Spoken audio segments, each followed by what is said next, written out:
Hello दोस्तों, स्वागत है आप सबका फिजिक्स वाला की दुनिया में।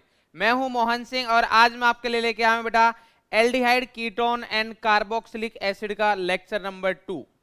लेक्चर नंबर 1 में बेटा हमने कार्बोनिल कंपाउंड्स क्या होते हैं ये पढ़ लिया था, क्या उसकी स्ट्रक्चर होती है, नोमेनक्लेचर पढ़ लिया था, और साथ ही साथ हमने प्रिपरेशन मेथड्स पढ़ लिए थे कि कौन से मेथड्स है जिनसे हम एल्डिहाइड कीटोन दोनों बना सकते हैं, कौन से मेथड से जिनसे ओनली एल्डिहाइड बनता है, कौन से मेथड है जिससे ओनली हमारे पास कीटोन बन सकते हैं। ठीक है, कुछ नेम रिएक्शंस थी वो हो गई है। अब हम इस लेक्चर में क्या पढ़ने वाले हैं, तो इस लेक्चर में बेटा हम पढ़ेंगे फिजिकल प्रॉपर्टीज। क्या पढ़ेंगे? सबसे पहले हम पढ़ेंगे फिजिकल प्रॉपर्टीज। ठीक है, देन हम बात करेंगे बेटा केमिकल रिएक्शंस की, केमिकल रिएक्शंस कौन कौन सी शो करता है कार्बोनिल कंपाउंड, और उसमें हम ये भी पढ़ेंगे कि जो मेन रिएक्शन होती है कार्बोनिल कंपाउंड की वो होती है न्यूक्लियोफिलिक एडिशन रिएक्शन। तो इसकी रिएक्टिविटी क्या होगी, मतलब न्यूक्लियोफिलिक एडिशन रिएक्शंस के लिए कौन से कार्बोनिल कंपाउंड है वो ज्यादा रिएक्टिव होते हैं, कौन से कार्बोनिल कंपाउंड है जो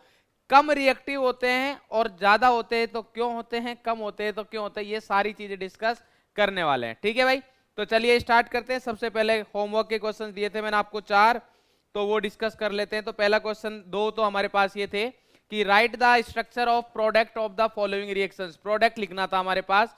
तो अगर हम बात करें बेटा ये क्या है हमारे पास बेंजीन, और ये क्या है एसाइल क्लोराइड है भाई, RCOCl है बिल्कुल। ठीक है, एनहाइड्रस AlCl3 मतलब कौन सी रिएक्शन हो गई, फ्रेडेल क्राफ्ट एसाइलेशन। इसमें से क्या होगा, Cl को हटाएंगे, इधर प्लस लगता है और बेंजीन रिंग पर ये अटैक कर देगा। तो हमने जो प्रोडक्ट बनाया था, मैंने आपको जो बताया था उसमें क्या था हमारे पास CH3COCl था। क्या था भाई, CH3COCl। तो बस R ही तो चेंज करना होता है, मतलब RCOCl, ये आ गया हमारे पास RCOCl। तो R कुछ भी हो कोई फर्क नहीं पड़ता, Cl हटाएंगे बेंजीन पर कनेक्ट कर देंगे। ठीक है भाई, तो इधर आ गया हमारे पास ये, तो इधर जो प्रोडक्ट बनेगा वो बन जाएगा हमारे पास C डबल बॉन्ड O, और ये बन गया CH2CH3। इसका IUPAC नेम बता सकते हैं आप 1 2 3। तो 1 फिनाइल 1 प्रोपेन, प्रोपेनॉन या प्रोपेन 1 ऑन, कुछ भी लिख दो चलेगा। ठीक है, 1 पर फिनाइल प्रोपेन 1 ऑन। क्लियर है बेटा? चलिए भाई नेक्स्ट अगर हम बात करें इधर, तो ये CdCl2 वाली रिएक्शन है, बहुत इजी है। इधर ये क्या होगा, ये R है मेटल, मेटल के साथ कभी भी अगर R आएगा, R ग्रुप आएगा तो उसके ऊपर कौन सा चार्ज, नेगेटिव। इधर CH3COCl एसाइल क्लोराइड वाली बात है, तो इधर से क्या होगा हमारे पास CH3C डबल बॉन्ड O ये था, और Cl में से क्या होगा हमारे पास, Cl हट जाएगा इधर से और इधर से R ग्रुप आ जाएगा जो कि हमारे पास है CH2 एंड C6H5। फिर से अगर IUPAC नेम लिखोगे तो 1 2 3, तो इस बार क्या आ जाएगा IUPAC name, propane 2 on, sorry मतलब 1 पे फिनाइल, 1 फिनाइल, इधर भी 1 फिनाइल था, देख लो भाई 1 फिनाइल 1 फिनाइल, उसके बाद प्रोपेन 2 ऑन। मैं लिख देता हूं नेम, ये आ गया हमारे पास 1 फिनाइल।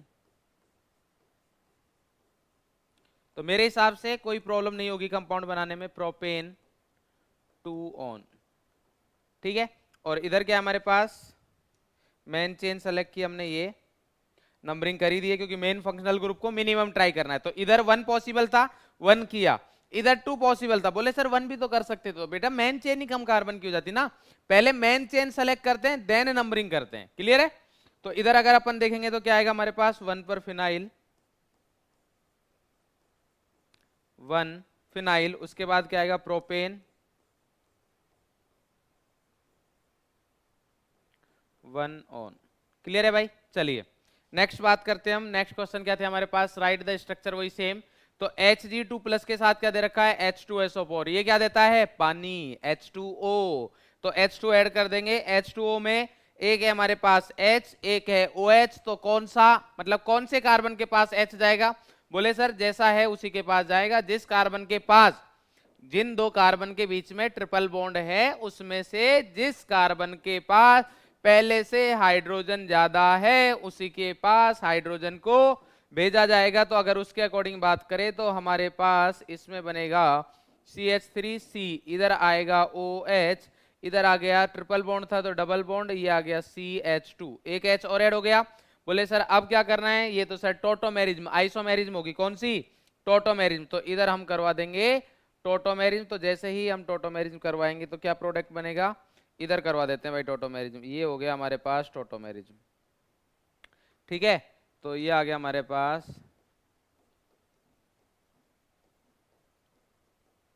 टोटोमेरिज्म। तो टोटोमेरिज्म करवाएंगे तो H और डबल बॉन्ड की पोजीशन चेंज करनी होती है, H इधर चला जाएगा, डबल बॉन्ड इधर आ जाएगा।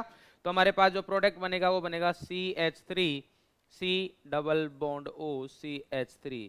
ये कंपाउंड को का नेम बताने के लिए जरूरत नहीं है, ठीक है। ये किसी के परिचय का मोहताज नहीं है, क्यों, क्योंकि ये बहुत फेमस है और इसको हम बोलते हैं केसाटोन एसीटोन। क्लियर है बेटा। चलिए भाई नेक्स्ट हमारे पास ये है, ये तो इटार्ड रिएक्शन दिख रही है क्या, बिल्कुल सर। तो इटार्ड रिएक्शन में क्या होता था, CH3 टोलुइन किस में कन्वर्ट हो जाएगा, CHO में। किस तरीके से बताया था, अगर आपको इंटरमीडिएट याद रखना है तो कैसे याद रखोगे सर, इंटरमीडिएट बना देते हैं। देखो मैं आप लोगों के लिए इंटरमीडिएट भी बना रहा हूं, जैसा हमने कल पढ़ा था वैसे ही। तो ये हो गया हमारे पास NO2, कोई समस्या नहीं है। इसके बाद सर CHO बनना है, तो CHO में एक H तो आएगा ही। उसके बाद दो क्या आएंगे हमारे पास, इधर लिख देते हैं, देखो Cr के साथ में दो O है, तो एक तो O आ गया, एक Cr आ गया, एक O के साथ इधर से दो हाइड्रोजन हटे ना भाई, CH3 में 3 हाइड्रोजन थे तो एक हाइड्रोजन हटेगा, तो ये आ गया हमारे पास OH। क्या आ गया बेटा, OH और बाकी Cl2। बोले सर हाइड्रोजन तो दो हटाए तो इसका ट्वाइस कर दो बेटा, इसका क्या कर देंगे, ट्वाइस। ये हो गया इंटरमीडिएट। ये तब होगा जब हमने इसकी रिएक्शन कराई है CrO2Cl2, और जब हम हाइड्रोलाइसिस कराएंगे तो हाइड्रोलाइसिस के बाद हमारे पास क्या प्रोडक्ट मिल जाएगा, ये हो गया हमारे पास H3O+। तो जैसे ही हमने H3O+ की रिएक्शन कराई तो हमारे पास ये ग्रुप किस में कन्वर्ट हो जाएगा, CHO में। किस में हो जाएगा बेटा, CHO में। तो इसमें देखो C सिंगल बॉन्ड H अभी भी है, डबल बॉन्ड O आया है, तो इधर हाइड्रोलाइसिस करा दिया है। और इधर आ गया हमारे पास NO2। नेम लिख दो भाई, 4 पे नाइट्रो, 4 नाइट्रो बेंजेल्डिहाइड। अगर इससे किसी को समस्या है तो बेंजीन कार्बेल्डिहाइड भी लिख सकते हो, 4 नाइट्रो। वैसे मुझे लगता नहीं कि किसी को कोई समस्या होगी। तो ये बेटा हमारे पास होमवर्क के क्वेश्चंस थे, क्लियर है। तो प्रिपरेशन मेथड्स तक मेरे हिसाब से किसी को किसी भी प्रकार की कोई भी समस्या नहीं होनी चाहिए, क्लियर है इतना। चलिए नेक्स्ट आगे बढ़ते हैं बेटा। नेक्स्ट है हमारे पास फिजिकल प्रॉपर्टीज। तो फिजिकल प्रॉपर्टीज में हम बात करें, देखो दोनों चैप्टर में हम ऐसा ही करेंगे, मतलब दोनों चैप्टर बोल दो या तीनों पार्ट बोल दो हमारे पास। जैसे मान लो कि अभी एल्डिहाइड कीटोन पढ़ रहे हैं हम, एल्डिहाइड कीटोन के बाद इसी चैप्टर का सेकंड पार्ट कार्बोक्सिलिक एसिड पढ़ेंगे, तो उसमें भी सेम ऐसे चलेगा। सबसे पहले preparation, then physical properties, then chemical properties, then uses, finish. Same amine में भी ऐसे चलेंगे, सबसे पहले preparation, then physical, then chemical, then uses, finish, और सिलेबस भी फिनिश हो जाएगा हमारा, ठीक है भाई। तो क्या दे रखा है, the boiling points of aldehyde and ketones are higher than hydrocarbon and ether. Hydrocarbon और ईथर से ज्यादा होता है, कब, जब इनका मॉलिक्यूलर मास कंपेरेबल होता है। बोले सर ऐसा क्यों बोलते हो, तो ऐसा इसलिए बोलते हैं क्योंकि जो बॉइलिंग पॉइंट होता है वो मॉलिक्यूलर वेट पर डिपेंड करता है और पोलैरिटी पर डिपेंड करता है। तो मॉलिक्यूलर वेट तो मैंने कंपेरेबल कर दिए भाई, मॉलिक्यूलर वेट क्या कर दिए, कंपेरेबल, तो उस वाले पॉइंट को तो हटा देंगे। अब बात करेगी पोलैरिटी पर, तो जिस मॉलिक्यूल की पोलैरिटी ज्यादा होगी उसका डाइपोल मोमेंट ज्यादा होगा, जिसका डाइपोल मोमेंट ज्यादा होगा उसमें इंटरमोलिकुलर अट्रैक्शन फोर्सेज ज्यादा होंगे, या फिर डायरेक्टली ऐसा समझ लो कि जिस कंपाउंड में पोलैरिटी ज्यादा होगी उसका बॉइलिंग पॉइंट भी ज्यादा होगा। तो ये मैंने लास्ट क्लास में जो कि लेक्चर नंबर 1 था उसमें बताया था, जब CO बॉन्ड की पोलैरिटी के बारे में बात कही थी। तो कंपेरेबल मॉलिक्यूलर मासेस के लिए हमारे पास एल्डिहाइड कीटोन का बॉइलिंग पॉइंट ज्यादा होता है, हाइड्रोकार्बन से तो होना ही है क्योंकि उसमें तो पोलैरिटी होती नहीं है, साथ ही साथ ईथर से भी ज्यादा होता है क्योंकि ईथर से ज्यादा पोलैरिटी होती है। इधर मैंने एक लाइन लिख के दी थी लास्ट में, अगर आपको याद हो तो, ठीक है। It is due to, reason देख लो, weak molecular association in aldehyde ketones arising out of the dipole dipole interaction. Dipole dipole interaction की वजह से इधर जो अट्रैक्शन फोर्सेज है वो आ रहे हैं, जो कि किससे ज्यादा होते हैं बेटा, जो कि हमारे पास किससे ज्यादा होते हैं, ईथर से ज्यादा होंगे। किससे ज्यादा होंगे, ईथर से ज्यादा होंगे। क्लियर है बेटा, ये बात समझ में आती है, ठीक है। चलिए नेक्स्ट हम बात करते हैं तो अगर जैसे मान लो मैं एग्जांपल की बात करूं, अच्छा डाइपोल डाइपोल अट्रैक्शन समझ में आता है। डाइपोल डाइपोल का मतलब ये कि दो, डाई मतलब दो, पोल मतलब दो पोल हो। दो पोल कौन से, प्लस और माइनस। तो अगर मैं एल्डिहाइड कीटोन की बात करूं, जैसे मान लो हमारे पास R C double bond O, aldehyde या कीटोन, तो ये H और इधर लिख दिया मैंने R, ठीक है।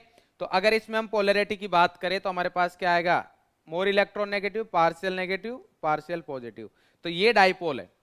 तो दूसरे मॉलिक्यूल में भी प्लस माइनस होंगे, तो प्लस माइनस में क्या लगेगा, अट्रैक्शन, उसी की बात कर रहा है। क्लियर है बेटा, इतनी कहानी समझ में आती है, क्लियर। तो अब अगर मैं इसके एग्जाम्पल की बात करूं आपसे, तो एग्जाम्पल ऐसे समझ सकते हैं, जैसे मान लो कि आपसे पूछे कोई कि बॉइलिंग पॉइंट का ऑर्डर लिखना है, किसका लिखना है बेटा, बॉइलिंग पॉइंट ऑर्डर किस किस का।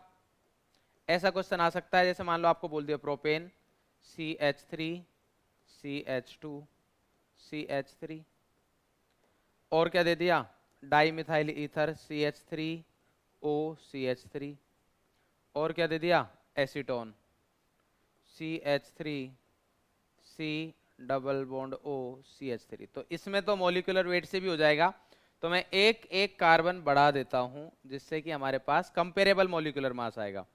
तो इधर आ गया CH3 CH2 CH2 CH3, तो इधर कितने आ गए हमारे पास, 4 कार्बन आ गए, ठीक है। इधर हमारे पास आ गया C2H5O CH3।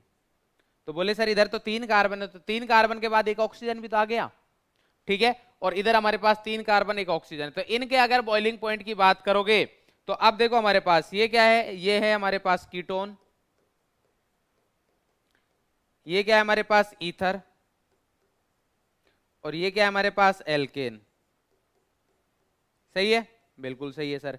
ये तो नॉन पोलर होता है, इधर हमारे पास पोलर है, R बॉन्ड पोलर होता है, बट इधर जो C डबल बॉन्ड O है उससे लेस पोलर होता है, क्योंकि ये लास्ट लेक्चर में हमने पढ़ा था। तो अगर इसकी पोलैरिटी कम है इसकी इससे, तो इसलिए इसका बॉइलिंग पॉइंट ज्यादा होगा। तो अगर मैं बॉइलिंग पॉइंट का ऑर्डर लिखूं तो सबसे पहले आएगा हमारे पास एल्केन, जिसका बॉइलिंग पॉइंट सबसे कम होगा, कंपेरेबल मॉलिक्यूलर मास के लिए होगा बेटा ये, कंपेरेबल मॉलिक्यूलर मास। देन आएगा हमारे पास ईथर, और लास्ट आ जाएगा हमारे पास कीटोन। क्या आ जाएगा बेटा, कीटोन। समझ में आया, ये हमारे पास ऑर्डर हो जाएगा किसका, बॉइलिंग पॉइंट का। मेरे हिसाब से इस चीज में कोई समस्या नहीं होनी चाहिए। नेक्स्ट है हमारे पास also there boiling points are lower than those of alcohol. वो बोल रहा है कि भाई ठीक है, ईथर से ज्यादा होता है, हाइड्रोकार्बन से होता है ज्यादा, कोई प्रॉब्लम नहीं कंपेरेबल मॉलिक्यूलर मास के लिए। बट वो ये बोल रहा है कि एल्कोहल से कंपेरेबल मॉलिक्यूलर मास अगर हो, एक एल्कोहल कंपाउंड दे रखा है, एक हमारे पास एल्डिहाइड कीटोन दे रखा है, तो एल्कोहल का बॉइलिंग पॉइंट ज्यादा होगा। बोले सर ये क्या हुआ, एल्कोहल में भी तो हमारे पास, सर एल्कोहल में तो और अच्छा है सर, उधर तो हमारे पास बॉन्ड सर, इसमें देखो सर ROH बॉन्ड ये सर, इसमें सर ज्यादा क्यों है सर। तो बेटा इसमें ज्यादा इसलिए है क्योंकि एल्कोहल में हो सकती है हाइड्रोजन बॉन्डिंग। क्या हो सकती है, हाइड्रोजन बॉन्डिंग। और जो हाइड्रोजन बॉन्डिंग होती है वो डाइपोल डाइपोल इंटरेक्शन है उससे स्ट्रॉन्ग होती है। कैसी होती है बेटा, स्ट्रॉन्ग। तो स्ट्रॉन्ग फोर्सेज लगेंगे तो उनको बॉईल करने में अभी ज्यादा टेम्परेचर की रिक्वायरमेंट होगी। तो ऐसा ही कुछ लिखा होगा, also there boiling points are lower than, also their boiling points are lower than those of alcohols of similar molecular masses due to absence of intermolecular hydrogen bonding। किसमें, कंफ्यूजन नहीं होना है, इन एल्डिहाइड और कीटोन्स। एल्डिहाइड और ketones में intermolecular hydrogen bonding क्या रहता है, एब्सेंट रहता है। उसकी वजह से एल्कोहल का boiling point comparable molecular masses के लिए एल्डिहाइड कीटोन से ज्यादा होता है।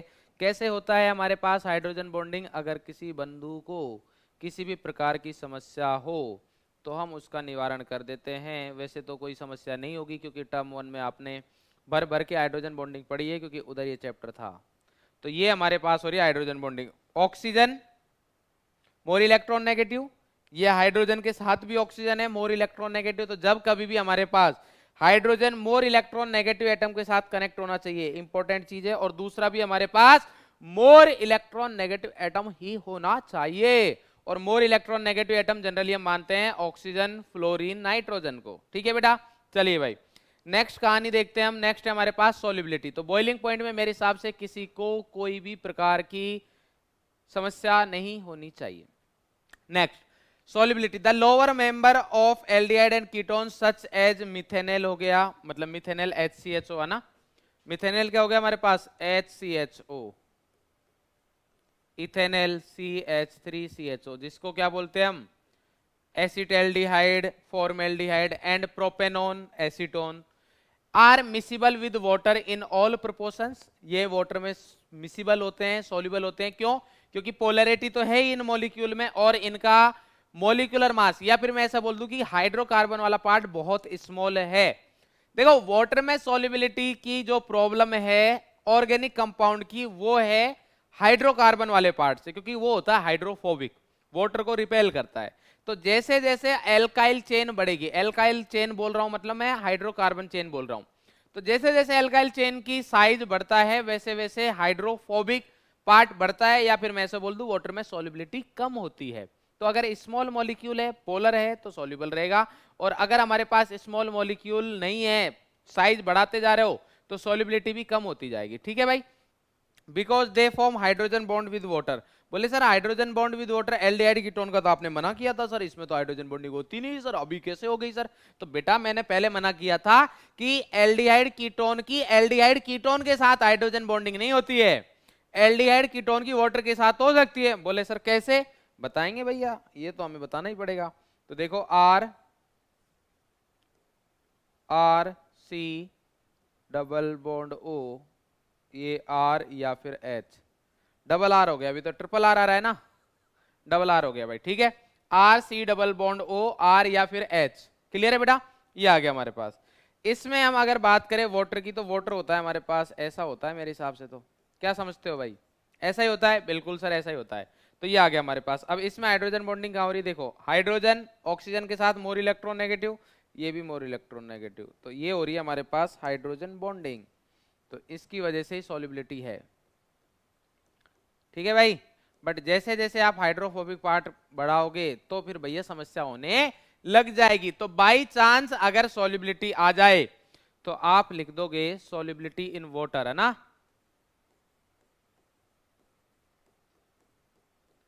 सॉल्युबिलिटी किसमें?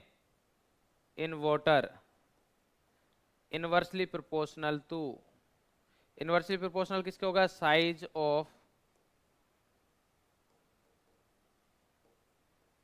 Alkyl chain. मतलब अगर आपसे मिथेनॉल और इथेनॉल में ही मैं सॉल्युबिलिटी पूछ लेता हूं वाटर में, तो हमारे पास मिथेनॉल की सॉल्युबिलिटी इथेनॉल से ज्यादा होगी। क्यों? क्योंकि इथेनॉल में एल्काइल चेन की लेंथ मिथेनॉल से ज्यादा है। समझे कि नहीं समझे? समझ गए? बहुत ही बढ़िया भाई। तो ये बात हो गई हमारे पास सॉल्युबिलिटी की। ठीक है, एक क्वेश्चन हो जाए फिर हम केमिकल रिएक्शंस पर आएंगे। तो क्वेश्चन है arrange the following compounds in the increasing order of their boiling point के इंक्रीजिंग ऑर्डर में भैया हमें इनको करना है अरेंज। तो अगर हम बात करें CHO, तो इधर हम लिखेंगे ALD, मतलब एल्डिहाइड। इधर क्या है? OH, ROH है, तो इधर लिखेंगे हम एल्कोहल, ALC लिख देते हैं। ये हमें दिख रहा है ROR, इसको बोलेंगे हम ईथर। और ये तो बढ़िया सा हाइड्रोकार्बन दिख रहा है जिसमें सारे सिंगल बॉन्ड है, इसलिए इसको बोलेंगे हम एल्केन। बोले सर एल्कोहल सबसे ज्यादा, then aldehyde, then ether, then hydrocarbon. बात आपकी सही है, बट ये वाला पॉइंट तब देखोगे जब कंपेरेबल मॉलिक्यूलर मास है। अगर किसी बंधु को इस चीज में समस्या आ रही हो कि कंपेरेबल मॉलिक्यूलर मास, सर आप बोले जा रहे हो काफी देर से, समझ में नहीं आ रहा है क्या हो रहा है, ये कंपेरेबल मॉलिक्यूलर मास कैसे? तो कंपेरेबल मॉलिक्यूलर मास की मैं बात करूंगा, तो जैसा हाइड्रोकार्बन में 4 कार्बन है, तो अगर हमारे पास एल्कोहल, फिनोल, एल्कोहल, ईथर या फिर एल्डिहाइड आता है, तो इसमें अगर 4 कार्बन है तो उनमें 3 कार्बन और 1 ऑक्सीजन रहता है, तो कंपेरेबल मॉलिक्यूलर मास है। अगर उनमें 4 कार्बन और 1 ऑक्सीजन आ गया तो भैया कंपेरेबल मॉलिक्यूलर मास नहीं है, फिर तो उनका बॉइलिंग पॉइंट ज्यादा वैसे हो जाएगा क्योंकि उनका मॉलिक्यूलर वेट ज्यादा है। तो अब अगर हम बात करें तो 1 2 3 4 तो कार्बन है, 1 ऑक्सीजन है, तो 4C+O 1 2 3 4 4C+O 1 2 3 4 4C+O 1 2 3 4 4C। तो इसका मतलब यह है कि इसमें तो ऑक्सीजन की वैसे भी कमी है, तो इसका बॉइलिंग पॉइंट तो सबसे कम हो गया है। बाकी हमारे पास 3 बचे जो कंपेरेबल मॉलिक्यूलर मास के रेंज में आते हैं। तो भैया जी इनका थोड़ा ट्रीटमेंट कर दिया जाए। तो सबसे कम होता है हमारे पास, कौन सा ऑर्डर लिखना है हमें, इंक्रीजिंग, तो CH3। एल्केन लिख देता हूं मैं, अभी आपको पूरा ही लिखना पड़ेगा, ठीक है, मतलब आप फॉर्मूला लिखना पूरा, कभी ऐसे मत लिख देना आ जाना एल्केन। देन अब हमारे पास आएगा ईथर एल्कोहल एल्डिहाइड, तो इसमें से ईथर, और देन एल्डिहाइड कीटोन। क्यों? क्योंकि इनमें डाइपोल डाइपोल इंटरेक्शन होता है जो कि हाइड्रोजन बॉन्डिंग से वीक होता है। तो इधर आ गया हमारे पास एल्डिहाइड। अरे बोलो भाई, समझे कि नहीं समझे? अरे समझते हो? बहुत ही बढ़िया अगर समझते हो, और नहीं समझते तो बेटा समझो, समझो सूझो बूझो। क्लियर है? नहीं समझो तो बूझो, हमसे बूझो भाई। क्लियर है बेटा? समझ में आती है बात? चलिए नेक्स्ट बात करते हैं। अब हम आते हैं केमिकल रिएक्शंस पर। तो अगर मैं बात करूं आपसे कार्बोनिल कंपाउंड की, जो कि हम बात कर रहे हैं एल्डिहाइड कीटोन की, तो इनकी जो मेन रिएक्शन होती है वो होती है हमारे पास न्यूक्लियोफिलिक एडिशन रिएक्शन। कौन सी होती है? न्यूक्लियोफिलिक एडिशन रिएक्शन, मतलब NAR, न्यूक्लियोफिलिक एडिशन रिएक्शन। क्या आ गई बेटा? NAR। ये होती है इनकी मेन रिएक्शन। फर्स्ट स्टार्टिंग में आपको करना क्या है, जब कभी भी कार्बोनिल कंपाउंड की रिएक्शन करो, मतलब एल्डिहाइड कीटोन की रिएक्शन करो, तो हम फर्स्ट से पहले अटैक किसका करवाएंगे? न्यूक्लियोफाइल का अटैक करवाएंगे। तो आप सबसे पहले न्यूक्लियोफाइल का अटैक करवाइए। बात समझ में आती है बेटा? ठीक है, तो अब देखो कैसे हमारे पास रिएक्शन होगी, मैं आपको बता देता हूं। मैकेनिज्म नेक्स्ट वाले स्लाइड में करेंगे। तो ये हमारे पास है RC+OH या फिर R डैश, मतलब एल्डिहाइड कीटोन दोनों ले लिए। अगर H रखेंगे तो एल्डिहाइड, और R डैश या R रखा तो कीटोन। और इस पर आता है हमारे पास न्यूक्लियोफाइल। बोले सर समस्या आ गई। हम बोले भाई क्या समस्या है?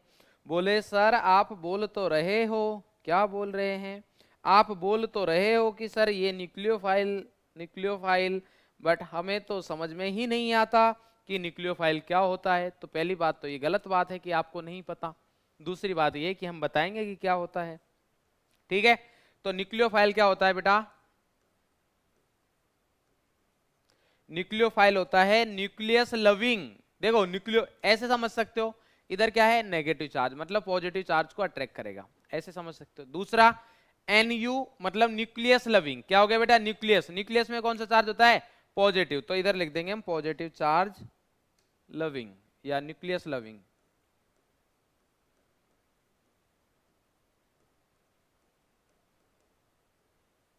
न्यूक्लियस लविंग, बात समझ में आ गया? जैसे अगर न्यूक्लियस लविंग की अगर बात करें, नेगेटिव चार्ज है, तो जैसे हमारे पास क्या आ गया बेटा? OH minus. एग्जाम्पल लिख देता हूं मैं आपको, OH माइनस हो गया, CN माइनस हो गया, H2O हो गया। तो H2O भी है क्योंकि ऑक्सीजन के पास क्या है? लोन पेयर है। तो लोन पेयर मतलब नेगेटिव चार्ज, और पॉजिटिव चार्ज को तभी अपने आप से अट्रैक्ट करेगा ही भाई। ठीक है, R, अब सर यही लिखा है तो आप ROH भी लिखो। हाँ भाई लिखेंगे बिल्कुल, आप क्यों टेंशन ले रहे हो? बोलो भाई, बात समझे कि नहीं समझे? अरे बूझे? नहीं बूझे? और क्या है बता भाई? अरे बता ही दो। नहीं बताओगे भाई? बताना तो पड़ेगा, ऐसे तो काम नहीं चलेगा। HSO3 minus etcetera. बात समझे भाई? समझ गए सर। तो ये हमारे पास हो गए न्यूक्लियोफाइल। इलेक्ट्रोफाइल क्या होते हैं लिख देता हूं, अभी वैसे जरूरत पड़ेगी नहीं, बट फिर भी दुर्घटना से सावधानी अच्छी है ना भाई? तो आगे दुर्घटना हो उससे पहले हम बता देते हैं आपको। तो ये होते हैं इलेक्ट्रोफाइल है। तो देखो हमारे पास क्या हो गया? पॉजिटिव चार्ज है, मतलब नेगेटिव चार्ज को अटैक करेंगे।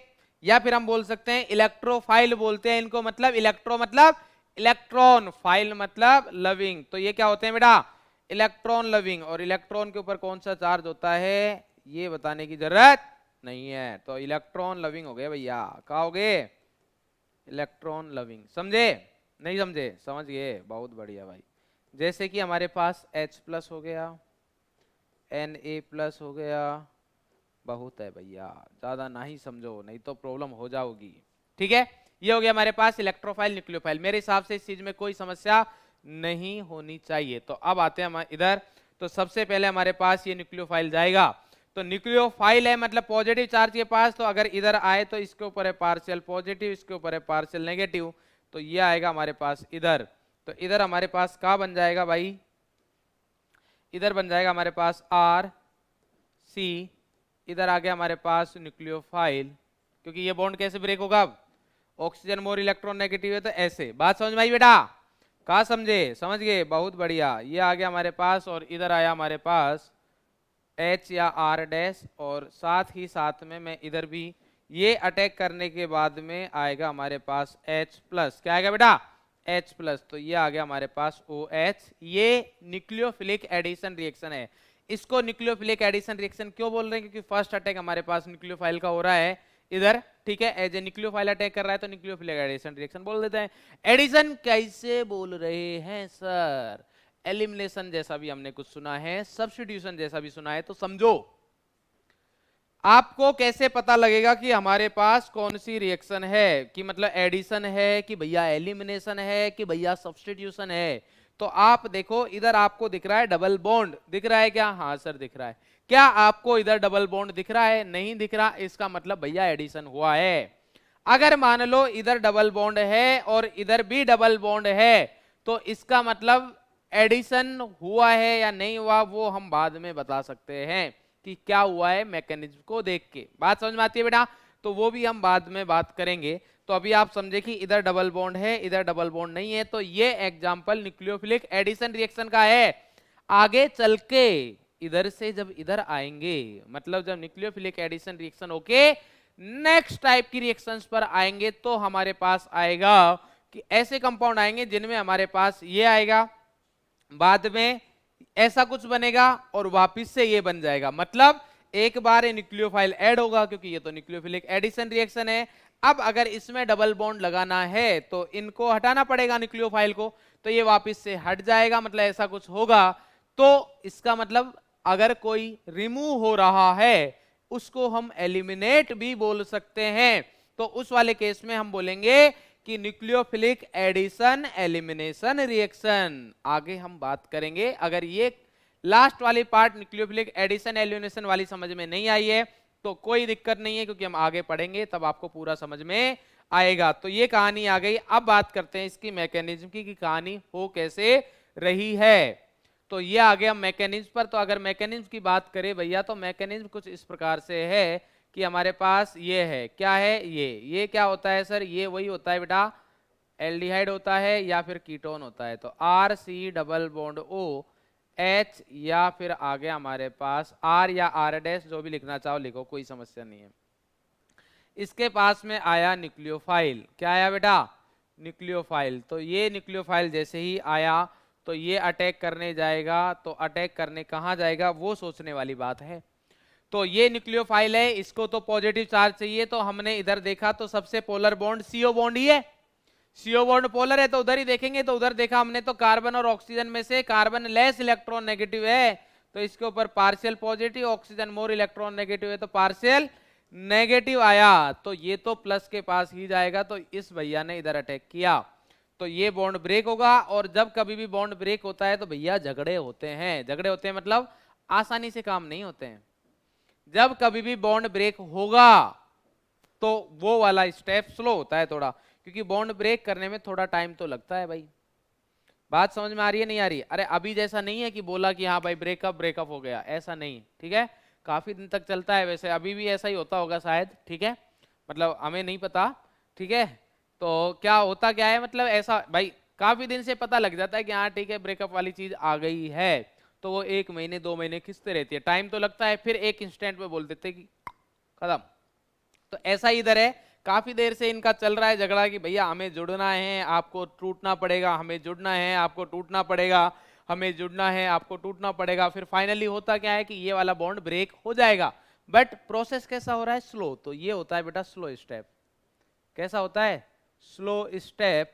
और ये हमारे पास है स्टेप नंबर 1, इसको RDS भी बोल देते हैं, मतलब रेट डिटरमाइनिंग स्टेप। जो सबसे स्लो स्टेप होता है रिएक्शन का, वही रेट डिटरमाइनिंग स्टेप होता है। तो इधर से बॉन्ड ब्रेक हो गया, तो भैया क्या हुआ? इधर देख लो हमारे पास ये क्या हुआ?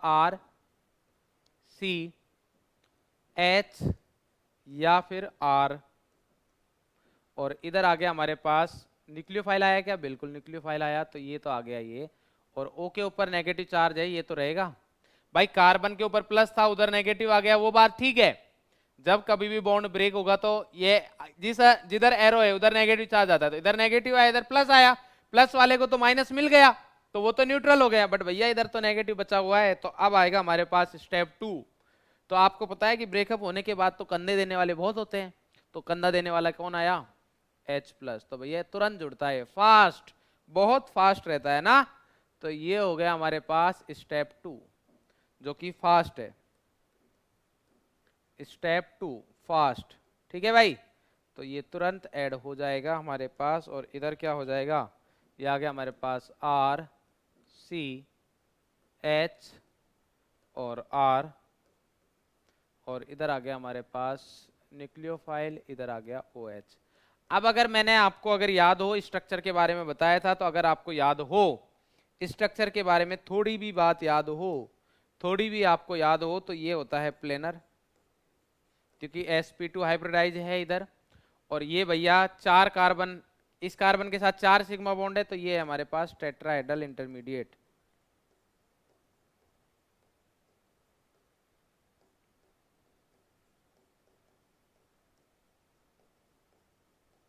बात समझ में आती है? और ये हमारे पास फाइनल प्रोडक्ट है, एडिशन प्रोडक्ट लिख देते हैं इसको। क्या लिख देते हैं? Addition product. तो समझे कि नहीं समझे? समझ गए? बहुत बढ़िया भैया, अगर समझ गए तो बहुत अच्छा है। क्लियर है? क्या हो रहा है फिर से देख लेते हैं। फर्स्ट स्टेप में हमारे पास CO बॉन्ड पोलर था, तो पहला क्वेश्चन दिमाग में आता है कि सर कहां न्यूक्लियोफाइल को ऐड किया जाए? तो न्यूक्लियोफाइल उधर जाएगा जिधर प्लस चार्ज है। कार्बन और ऑक्सीजन पे से हमने देखा तो कार्बन लेस इलेक्ट्रॉन नेगेटिव होता है, इसलिए कार्बन के ऊपर प्लस चार्ज आएगा, तो न्यूक्लियोफाइल गया कार्बन के पास। स्लो स्टेप है क्योंकि भैया काफी दिन से बातें चल रही थी टूटने उठने की, तो टूट गए, फाइनली टूटना पड़ा, क्योंकि एक बार अगर बातें चल गई तो फिर जुड़ना बहुत मुश्किल है। तो इधर से ये बॉन्ड ब्रेक हुआ, स्लो स्टेप है, स्टेप नंबर 1 है। ये कौन सा है भैया? स्टेप 1। तो इधर लिख देते हैं हम स्टेप 1। तो स्टेप 1 जो है हमारे पास वो स्लो स्टेप है, ठीक है। देन दूसरा स्टेप फास्ट स्टेप है, क्योंकि कंधा देने वाला H+ तुरंत है, ये इलेक्ट्रोफाइल की तरह काम कर रहा है, तो O- के पास आ गया, क्योंकि इलेक्ट्रोफाइल जो होता है वो इलेक्ट्रॉन लविंग होता है, तो इलेक्ट्रॉन लविंग इधर भर भर के दिख रहा है। अब कहानी आती है कि सर ठीक है, ये मान लो एग्जाम में आ गया, अभी तो सब्जेक्टिव एग्जाम है भाई, ये एग्जाम आ गया, सर लिखेंगे कैसे? तो बेटा पहली बात तो ये कि आप स्टार्टिंग में ये मैकेनिज्म लिखोगे, उसके बाद अगर आप ओनली मैकेनिज्म लिख के आओगे और उसके नीचे कहानी नहीं लिखी तो प्रॉब्लम है। तो आप करोगे क्या? आप इस टाइप से लिखोगे कि फर्स्ट स्टेप में हमारे पास न्यूक्लियोफाइल अटैक करता है कार्बोनिल ग्रुप के कार्बन पर। फर्स्ट स्टेप हमारे पास स्लो स्टेप होता है, यही RDS स्टेप होता है, रेट डिटरमाइनिंग स्टेप। अगर ये वाला पॉइंट नहीं लिखते हो चलेगा, अगर लिख दो तो अंडरलाइन जरूर कर देना, क्योंकि वो बहुत इफेक्टिव रहेगा। दूसरी बात, अगर किसी को RDS याद नहीं रहता है तो जिस स्टेप में आप ये लिख रहे हो ना कि first step will be slowest, ठीक है, या फर्स्ट स्टेप हमारे पास स्लो स्टेप होगा, तो स्लो स्टेप वाले को first step will be slow step, तो उसको अंडरलाइन करे बेटा, क्योंकि वो इंपॉर्टेंट बात है, ठीक है। और इधर हमारे पास जो प्रोडक्ट बन रहा है इधर, ये हमारे पास टेट्राहेड्रल इंटरमीडिएट बनेगा। देन स्टेप नंबर 2 होगा जो कि फास्ट स्टेप होता है, उसमें H+ आएगा, O- के साथ कनेक्ट हो जाएगा और फाइनल प्रोडक्ट हमें मिल जाएगा। ये कहानी लिखनी है छोटी सी, क्लियर है बेटा? इस तरीके से लिखना जरूर है, अगर आप नहीं लिखोगे तो बेटा प्रॉब्लम है, क्योंकि फिर एग्जामिनर को चांस मिल जाता है मार्क्स डिडक्ट करने का, ठीक है, तो वो हम चांस देंगे नहीं। क्लियर है बेटा? चलिए भैया नेक्स्ट कहानी की बात करते हैं। ये तो बात होगी हमारे पास मैकेनिज्म की। अब बात करते हैं कि सर देखो, आपने हमें बताया कि भैया ये एल्डिहाइड भी हो सकता है, कीटोन भी हो सकता है, हमने बात मान ली कि एल्डिहाइड कीटोन दोनों हो, ठीक है, बट सर दोनों में से ज्यादा रिएक्टिव कौन होगा, ये कैसे पता चलेगा? दोनों में से ज्यादा रिएक्टिव कौन होगा, कि एल्डिहाइड होगा कि कीटोन होगा? बोले सर अगर आप उसका आंसर दे देते हो तो भी हमारे क्वेश्चन रुकते नहीं है। तो हम पूछते हैं भैया कहाँ क्वेश्चन है उसके बाद? सर उसके बाद क्वेश्चन ये बनता है कि एल्डिहाइड कीटोन जो आपने बोल दिए वो तो ठीक है, बट एल्डिहाइड भी तो बहुत टाइप के होते हैं, तो उनमें से कौन से एल्डिहाइड ज्यादा रिएक्टिव होंगे, और अगर कीटोन्स है तो कीटोन में से कौन से कीटोन ज्यादा रिएक्टिव होंगे? तो ये वाली बातें हमें करनी है। तो इसके लिए दौड़ते हुए आते हैं हम रिएक्टिविटी पर। तो ऐसा कुछ हो रहा है हमारे पास कि ये C डबल बॉन्ड O है, कार्बोनिल ग्रुप, एल्डिहाइड भी हो सकता है, कीटोन भी हो सकता है, और न्यूक्लियोफाइल अटैक करेगा, देन H प्लस अटैक करेगा, ये हमारे पास प्रोडक्ट मिल जाएगा। इधर लिख भी देते हैं एडिशन प्रोडक्ट, एडिशन प्रोडक्ट। मेरे हिसाब से तो कोई समस्या है नहीं, नहीं है भाई, ठीक है। तो अब देखो कहानी कुछ इस प्रकार से है कि जब ये न्यूक्लियोफाइल जाता है, ये न्यूक्लियोफाइल इधर जाता है, तो ये इस कार्बन इधर क्यों गया, हम इससे क्वेश्चन पूछते हैं कि भैया इधर क्यों गया? तो इधर गया कार्बन के पास इसलिए गया क्योंकि इसके ऊपर प्लस चार्ज है। बोले भाई बात तो ठीक है, सही जवाब दिया है। अब हमारा क्वेश्चन न्यूक्लियोफाइल से फिर हुआ, क्योंकि हमें रिएक्टिविटी देखना है। रिएक्टिविटी का मतलब ये है कि कौन से कंपाउंड है जिनके साथ फास्ट रिएक्ट करेगा, कौन से कंपाउंड है जिनके साथ स्लो रिएक्ट करेगा, ठीक है। तो अब दूसरा क्वेश्चन आया हमारा। दूसरा क्वेश्चन ये है कि भैया कि आपने ये तो बता दिया कि कार्बन के पास क्यों गए, प्लस चार्ज है, बट अगर हम मान लो कि एल्डिहाइड के ही दो कार्बन दे दे, या एक एल्डिहाइड का कार्बोनिल ग्रुप है, एक कीटोन का कार्बोनिल ग्रुप है, कौन से के पास ज्यादा जाओगे? बोले भैया हमारा रीजन ढूंढो ना आप, हम क्यों गए हैं वही बताएगा आपको आंसर। तो बोले कि यार आपका रीजन तो ये था कि कार्बन के ऊपर प्लस था, इस वजह से आप गए। बोले हाँ, तो इधर ही आंसर छुपा हुआ है। तो क्या हम ऐसा समझे कि जिस कार्बन के ऊपर प्लस चार्ज ज्यादा होगा और उसके पास आप जल्दी जाओगे? बोला बिल्कुल सही पकड़े हो भैया, बिल्कुल सही जा रहे हो। तो ये जो न्यूक्लियोफाइल है उस कार्बन के पास फास्ट रिएक्ट करेगा, उस कार्बन के पास जल्दी जाएगा, उस कार्बन के साथ फास्ट रिएक्ट करेगा जिस कार्बन के ऊपर प्लस चार्ज ज्यादा होगा, ठीक है भाई। बोले ये कौन डिसाइड करेगा? बोले ये तो अड़ोसी पड़ोसी बताएंगे भैया, कि हेल्प करने वाले हैं, सपोर्ट करने वाले हैं रिएक्शन के लिए, या फिर मतलब सपोर्ट नहीं करने वाले हैं। तो वो कौन है? वो हमारे पास आएगा इधर, ये जो हमारे पास है इधर मैं क्या लिख देता हूं, इसको मान लो कि R, और ये आ गया हमारे पास R डैश या फिर H। बात समझ में आती है? R या फिर R डैश और H आ गया है, इसको थोड़ा हटा देते हैं हम भैया क्योंकि कलर हमें पसंद नहीं आया ये। तो ये है हमारे पास R और ये है R डैश या फिर H। तो ये बताएंगे। तो पहला आंसर तो हमें मिल गया है, क्या मिला? कि इस कार्बन के ऊपर प्लस चार्ज ज्यादा होना चाहिए, मतलब rate of reaction directly proportional to rate of reaction, ठीक है। वो आगे बात करेंगे हम। रिएक्टिविटी डायरेक्टली प्रोपोर्शनल किसके हो जाएगी? कि भैया इस कार्बन के ऊपर प्लस चार्ज ज्यादा होना चाहिए। कार्बन के ऊपर प्लस चार्ज मतलब इलेक्ट्रोफिलिसिटी, इलेक्ट्रोफिलिसिटी, बात समझ में आ रही है? कार्बन के ऊपर प्लस चार्ज है, उसी की अगर मैं टर्म लिखूं आपको, अच्छी टर्म जिसको देख के एग्जामिनर खुश हो जाए, ठीक है, तो वो है हमारे पास इलेक्ट्रोफिलिसिटी। एक होता है न्यूक्लियोफिलिसिटी, एक होता है इलेक्ट्रोफिलिसिटी। बात समझ में आ रही है? क्योंकि ये इलेक्ट्रोफाइल का काम कर रहा है, ये इलेक्ट्रोफाइल का काम कर रहा है, क्योंकि इसको काम इलेक्ट्रॉन लेने का है ना भाई। अरे समझ रहे हो ना? ठीक है, बहुत बढ़िया, क्योंकि नेगेटिव चार्ज वाला आ रहा है इधर। तो इसका मतलब यह कि जितनी ज्यादा कार्बोनिल कार्बन की इलेक्ट्रोफिलिसिटी होगी उतनी ज्यादा रेट ऑफ रिएक्शन होगी। बोले यार ठीक है, ये बात तो हमें समझ में आती है। तो भैया थोड़ा सा ये भी बता दो हमें कि कोई भी फैक्टर है क्या जो प्रॉब्लम करेगा? बोले यार एक चीज और हो सकती है। कि भैया क्या? बोले जब आप अटैक करने आ रहे हो तो हो सकता है अड़ोसी पड़ोसियों को प्रॉब्लम हो। बोले यार ये कैसे पता चलेगा? ये बोले कि आप अड़ोसी पड़ोसियों से रुक रहे हो नहीं रुक रहे हो उससे फर्क पड़ेगा कि डोमिनेटिंग कौन है। बोले ये तो साइज वाली बात कर रहे हो यार आप, की जो ज्यादा तगड़ा वो रोक लेगा। बोले बिल्कुल सही पकड़े हो भैया। कैसे? कि अगर ये जो साइड ग्रुप्स है हमारे पास, जो सराउंडिंग R डैश या H है, अगर इनका साइज ऐसा तगड़ा हुआ, मान लो ये इधर ऐसा है, ये इधर ऐसा है, तो अब क्या होगा हमारे पास? जब ये इधर अटैक करने आएगा तो प्रॉब्लम होगी या नहीं होगी? बोले यार होगी ना, फिर तो होगी प्रॉब्लम, इधर भी प्रॉब्लम होगी। और उसके बाद अगर हम थोड़ा ध्यान से देखें तो इधर तो देखो हमारे पास क्या हो रहा है, इधर तो हमारे पास क्या हो रहा है बताओ? इधर तो हमारे पास ये हो रहा है कि 3 ही बॉन्ड बने हुए हैं, बट इधर हमारे पास 4 बॉन्ड बन रहे हैं। तो अगर हमारे पास ये R और ये R डैश और H अगर मान लो बल्कि हुए, कैसे हुए? बल्कि हुए, तो इधर भी तो झगड़ा होगा, क्योंकि उधर तो 3 ग्रुप थे, इधर तो 3 ही एटम थे, एंगल था 120 डिग्री। एंगल कितना है बेटा? ऑलमोस्ट 120 डिग्री एंगल है भाई। इधर तो हमारे पास एंगल कितना है 120 डिग्री है। बट भैया जब इधर एंगल की बात करोगे, अब थोड़ा हम साफ सुथरे तरीके से लिखना स्टार्ट करते हैं क्योंकि कहानी हमने आपको समझा दी है। तो अगर हम इधर बात करें आपसे, तो इधर ये जो एंगल है ये कितना है 109 डिग्री 28 मिनट, ये आप सभी को पता है, ठीक है भाई। बट अगर हम इधर बात करें तो ये हमारे पास जो एंगल है ये कितना है 120 डिग्री। तो इधर एंगल ज्यादा है, तो अगर इधर हमारे पास बड़े ग्रुप रहते हैं तो भी रह लेंगे क्योंकि जगह है। इधर जगह कम है तो ये वाला स्टेबल भी कम होगा भाई। झगड़ा होगा ना, तो अगर ये स्टेबल कम है तो ये रिएक्ट भी नहीं करेगा, क्योंकि भैया जब बाद में जब झगड़े होने तो क्या मतलब है भाई, कंधा देने वाला कुछ तो ऐसा हो जो कुछ दिन तो सपोर्ट करे। स्टार्टिंग में झगड़े हो गए तो काहे मतलब कंधेगा। बात समझ में आ रही बेटा, समझ में आ रहा है ना। तो इसका मतलब यह है कि रेट ऑफ रिएक्शन या रिएक्टिविटी दो फैक्टर पर डिपेंड करेगी। पहला फैक्टर तो यह है कि इस कार्बन के ऊपर जितना ज्यादा पॉजिटिव चार्ज रहेगा उतनी ज्यादा रेट ऑफ रिएक्शन होने वाली है। दूसरा फैक्टर यह है कि भैया सराउंडिंग एटम है उनका साइज कैसा है। तो अगर साइज की अगर अपन बात करें तो इसको अगर मैं टेक्निकल टर्म की बात करता हूं तो स्टेरिक हिंड्रेंस बताएगा। जितना ज्यादा स्टेरिक हिंड्रेंस रहेगा उतनी रेट ऑफ रिएक्शन कम होगी। और इधर अगर हम बात करें इस कार्बन के ऊपर प्लस चार्ज की, तो वो बताएंगे इलेक्ट्रॉनिक इफेक्ट। कौन बताएंगे? Electronic effect. आपने नाम सुना होगा प्लस आई माइनस आई प्लस माइनस एम, वही वाली बात कर रहे हैं हम बेटा, ठीक है।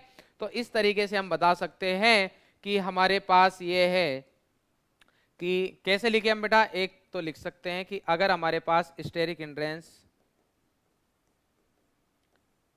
नेक्स्ट वाली स्लाइड में भी लिखूंगा मैं अच्छे से, तो अगर हमारे पास स्टेरिक हिंड्रेंस कम होगा, स्टेरिक हिंड्रेंस कम होगा, स्टेरिक हिंड्रेंस कम का मतलब क्या है अभी बात करेंगे।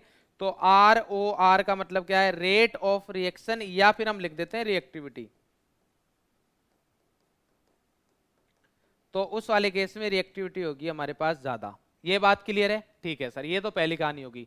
दूसरी कहानी क्या है? दूसरी कहानी ये है कि क्या है दूसरी कहानी, इधर से लेके आएगा बेटा, ऊपर लिखने की जगह है क्या? चलो लिख देते हैं। दूसरा ये कि इलेक्ट्रोफिलिसिटी,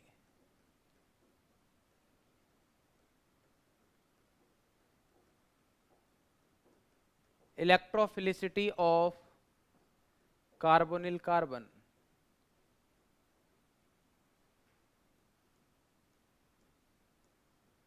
अगर ज्यादा होगी तो भी रेट ऑफ रिएक्शन ज्यादा होगी। अगर किसी को इलेक्ट्रोफिलिसिटी दिमाग में ना रहे तो उसके लिए हम थोड़ा और अच्छे से लिख देते हैं पॉजिटिव चार्ज।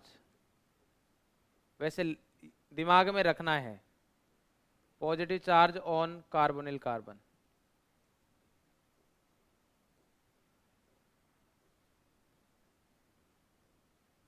वैसे हमें लिखते हुए अच्छा लग नहीं रहा क्योंकि थोड़ा आसपास हो गई चीजें, बट फिर भी समझ में आ रही है सारी चीजें। क्लियर हो गया? तो हमारे पास जो रेट ऑफ रिएक्शन है रिएक्टिविटी है दो फैक्टर पर डिपेंड कर रही है। पहला फैक्टर ये है कि भैया इलेक्ट्रोफिलिसिटी ऑफ कार्बोनिल ग्रुप क्या होनी चाहिए? ज्यादा होनी चाहिए, मतलब पॉजिटिव चार्ज ज्यादा होगा तो रेट ऑफ रिएक्शन ज्यादा होगी, रिएक्टिविटी ज्यादा होगी। अब इलेक्ट्रोफिलिसिटी का मतलब क्या है कि कार्बोनिल कार्बन है उसके ऊपर प्लस चार्ज ज्यादा होना चाहिए। दूसरा पॉइंट आता है स्टेरिक हिंड्रेंस। स्टेरिक हिंड्रेंस का मतलब यह है कि साइज ऑफ सराउंडिंग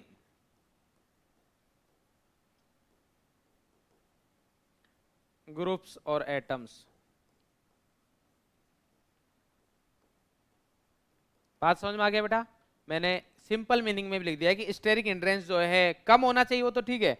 तो साइज ऑफ सराउंडिंग ग्रुप्स और एटम्स का साइज क्या होना चाहिए? कम। जितना कम होगा रेट ऑफ रिएक्शन उतनी ही ज्यादा होगी, क्योंकि इजी है भाई। क्लियर है? तो ये दोनों पॉइंट मेरे हिसाब से समझ में आते हैं आपको।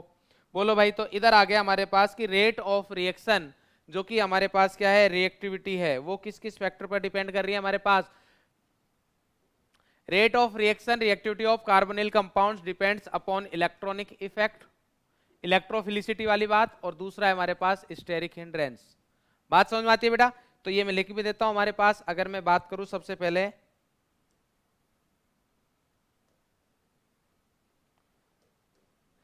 इलेक्ट्रॉनिक इफेक्ट की, किसकी बात कर रहे हैं बेटा? इलेक्ट्रॉनिक इफेक्ट की। तो इलेक्ट्रॉनिक इफेक्ट ये है कि rate of reaction rate of reaction इस कलर से नहीं लिखेंगे क्योंकि काफी लिखा हुआ है, तो आपको थोड़ा सही से ना दिखे शायद। तो rate of reaction directly proportional होगा। अब ऐसे ग्रुप होने चाहिए जो पॉजिटिव चार्ज क्रिएट कर रहे हैं, और पॉजिटिव चार्ज क्रिएट करने वाले होते हैं खींचने वाले, जो खींचेंगे, मतलब -m-i। इलेक्ट्रॉन विड्रॉइंग ग्रुप लिख देता हूं मैं, EWG, इलेक्ट्रॉन विड्रॉइंग ग्रुप। अगर किसी को फुल फॉर्म नहीं हो तो बोल रहा हूं, सब लिख लेना, इलेक्ट्रॉन विड्रॉइंग ग्रुप। और इनवर्सली प्रोपोर्शनल होगा electron donating group, EWG। Electron donating group. Clear है भाई? तो ये आ गया हमारे पास -m एंड -i के तो डायरेक्टली प्रोपोर्शनल होगा, और +m+i के इनवर्सली प्रोपोर्शनल होगा। ये पॉइंट आ गया हमारे पास। इधर अगर अपन बात करें -m-i +m+i, बेटा पता होना चाहिए क्योंकि उतना हम नहीं बता पाएंगे, फिर भी मैं आपको एग्जांपल्स के थ्रू जितना बोर्ड में आता है उतना तो मैं बता दूंगा आपको। क्लियर है? दूसरा आता है हमारे पास स्टेरिक हिंड्रेंस। तो स्टेरिक हिंड्रेंस के लिए हमारे पास ये आता है कि rate of reaction ROR, rate of reaction ROR inversely proportional रहेगा स्टेरिक हिंड्रेंस के। क्या रहेगा बेटा? इनवर्सली प्रोपोर्शनल रहेगा स्टेरिक हिंड्रेंस के।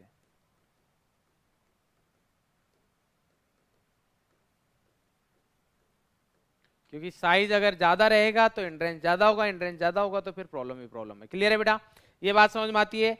तो नोट लिख रखा है इधर की aldehydes are more reactive than ketones towards NAR। NAR मतलब न्यूक्लियोफिलिक एडिशन रिएक्शन। ऐसा क्यों है? क्योंकि अगर मैं एक सिंपल सा एग्जांपल देखूं कि सबसे छोटा एल्डिहाइड बना देते हैं, एग्जांपल देख लेते हैं भाई। हमारे पास एग्जांपल ये है कि रेट ऑफ रिएक्शन लिखनी है आपको HC≡OH, ठीक है? या फिर बराबर वाली बात करते हैं हम, CH3CH2, ये आ गया C≡OH। ये है हमारे पास एल्डिहाइड। कीटोन बनाए हम CH3C≡OCH3। तो अगर हम इधर बात करें तो अब देखो दोनों ही फैक्टर देखेंगे। सबसे पहले देखते हैं इलेक्ट्रॉनिक इफेक्ट। तो इसमें +i लग रहा है, इधर से एक साइड से +i लग रहा है, इसका कौन सा इफेक्ट है बेटा? +i, ठीक है?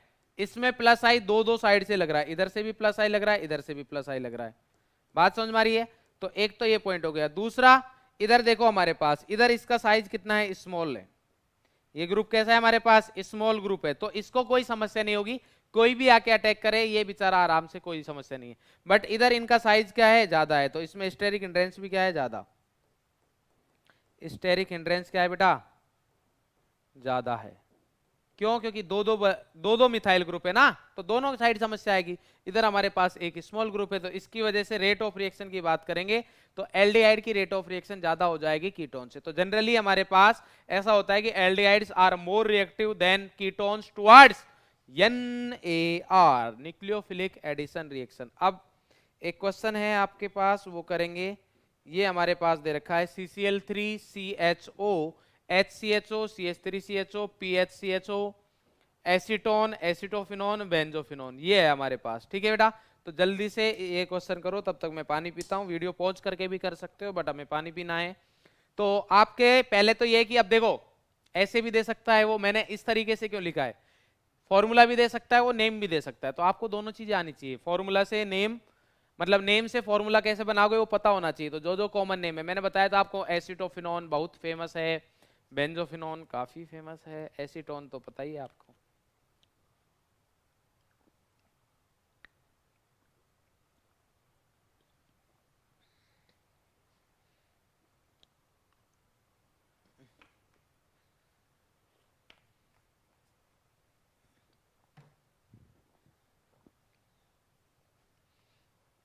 देखते हैं भाई एसीटोन कैसा है पहले तो, CH3,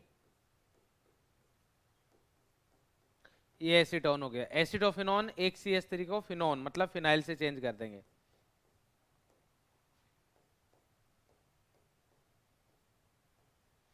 बेंजोफिनोन, अब दोनों साइड ही बेंजीन लगाना पड़ेगा।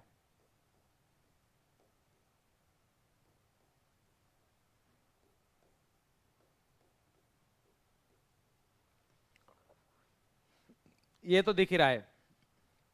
तो ये सारे के सारे हमारे पास एल्डिहाइड है। ये सब क्या है बेटा? एल्डिहाइड।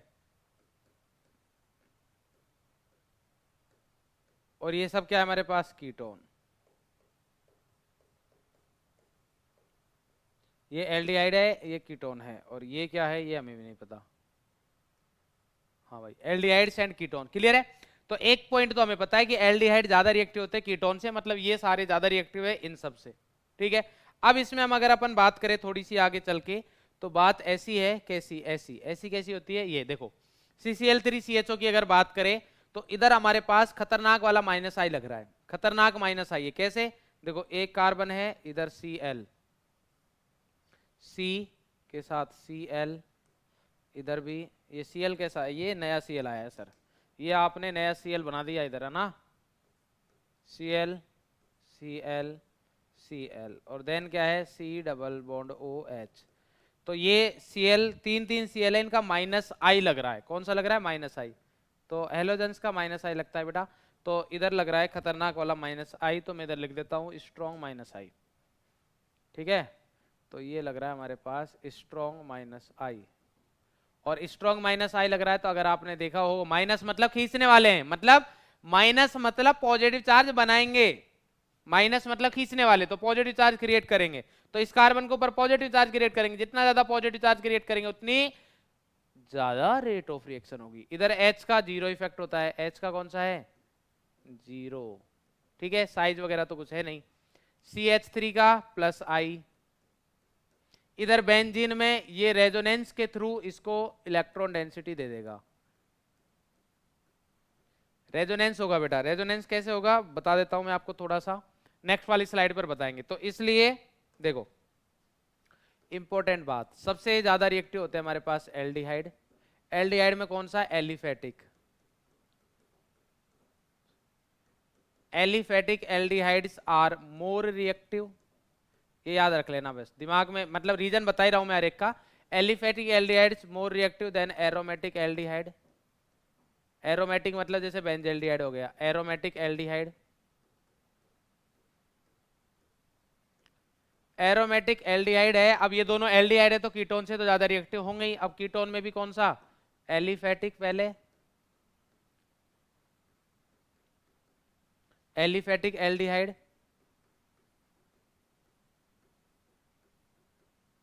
और देन आ जाएगा हमारे पास, सॉरी एल्डिहाइड कौन लिख के गया है इधर? क्या तरीका है भाई ये? किसने लिखा एल्डिहाइड? कौन है ये? कीटोन, और देन आएगा हमारे पास एरोमेटिक कीटोन।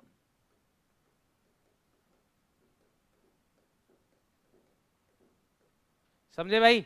ठीक है, तो ये आ गया हमारे पास। अब देखो एरोमेटिक वाले पीछे क्यों हैं, जो अपन रेजोनेंस की बात कर रहे थे वो बता देता हूं। एक तो देखो एल्काइल ग्रुप का साइज बढ़ जाता है, स्टेरिक हिंड्रेंस बढ़ ही रहा है, साथ ही साथ में हमारे पास देखो C डबल बॉन्ड OH।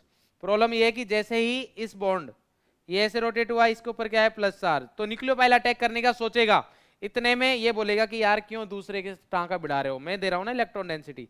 तो इधर प्लस सिंगल डबल बॉन्ड, तो ये खुद ही इलेक्ट्रॉन डेंसिटी दे देगा, तो इधर रेजोनेंस हो जाएगा, तो रेजोनेटिंग स्ट्रक्चर बन जाएगी। कैसी? ऐसी। कैसी? ऐसी। तो कुछ ऐसा होगा। O के ऊपर तो नेगेटिव आई गया है, इधर H है सिंपल, अब इधर प्लस है तो ये बॉन्ड ऐसे रोटेट होगा, क्योंकि इस कार्बन के ऊपर माइनस आएगा तभी तो बॉन्ड बनेगा। तो इधर ये बन गया, इधर पॉजिटिव चार्ज आ जाएगा। बात समझ में आ रही है ना? तो इसकी वजह से इस कार्बन पर पॉजिटिव चार्ज की जो बात है वो क्या हो गई? कम हो गया, और उसकी वजह से रेट ऑफ रिएक्शन भी क्या हो जाती है? कम हो जाती है। क्लियर है बेटा?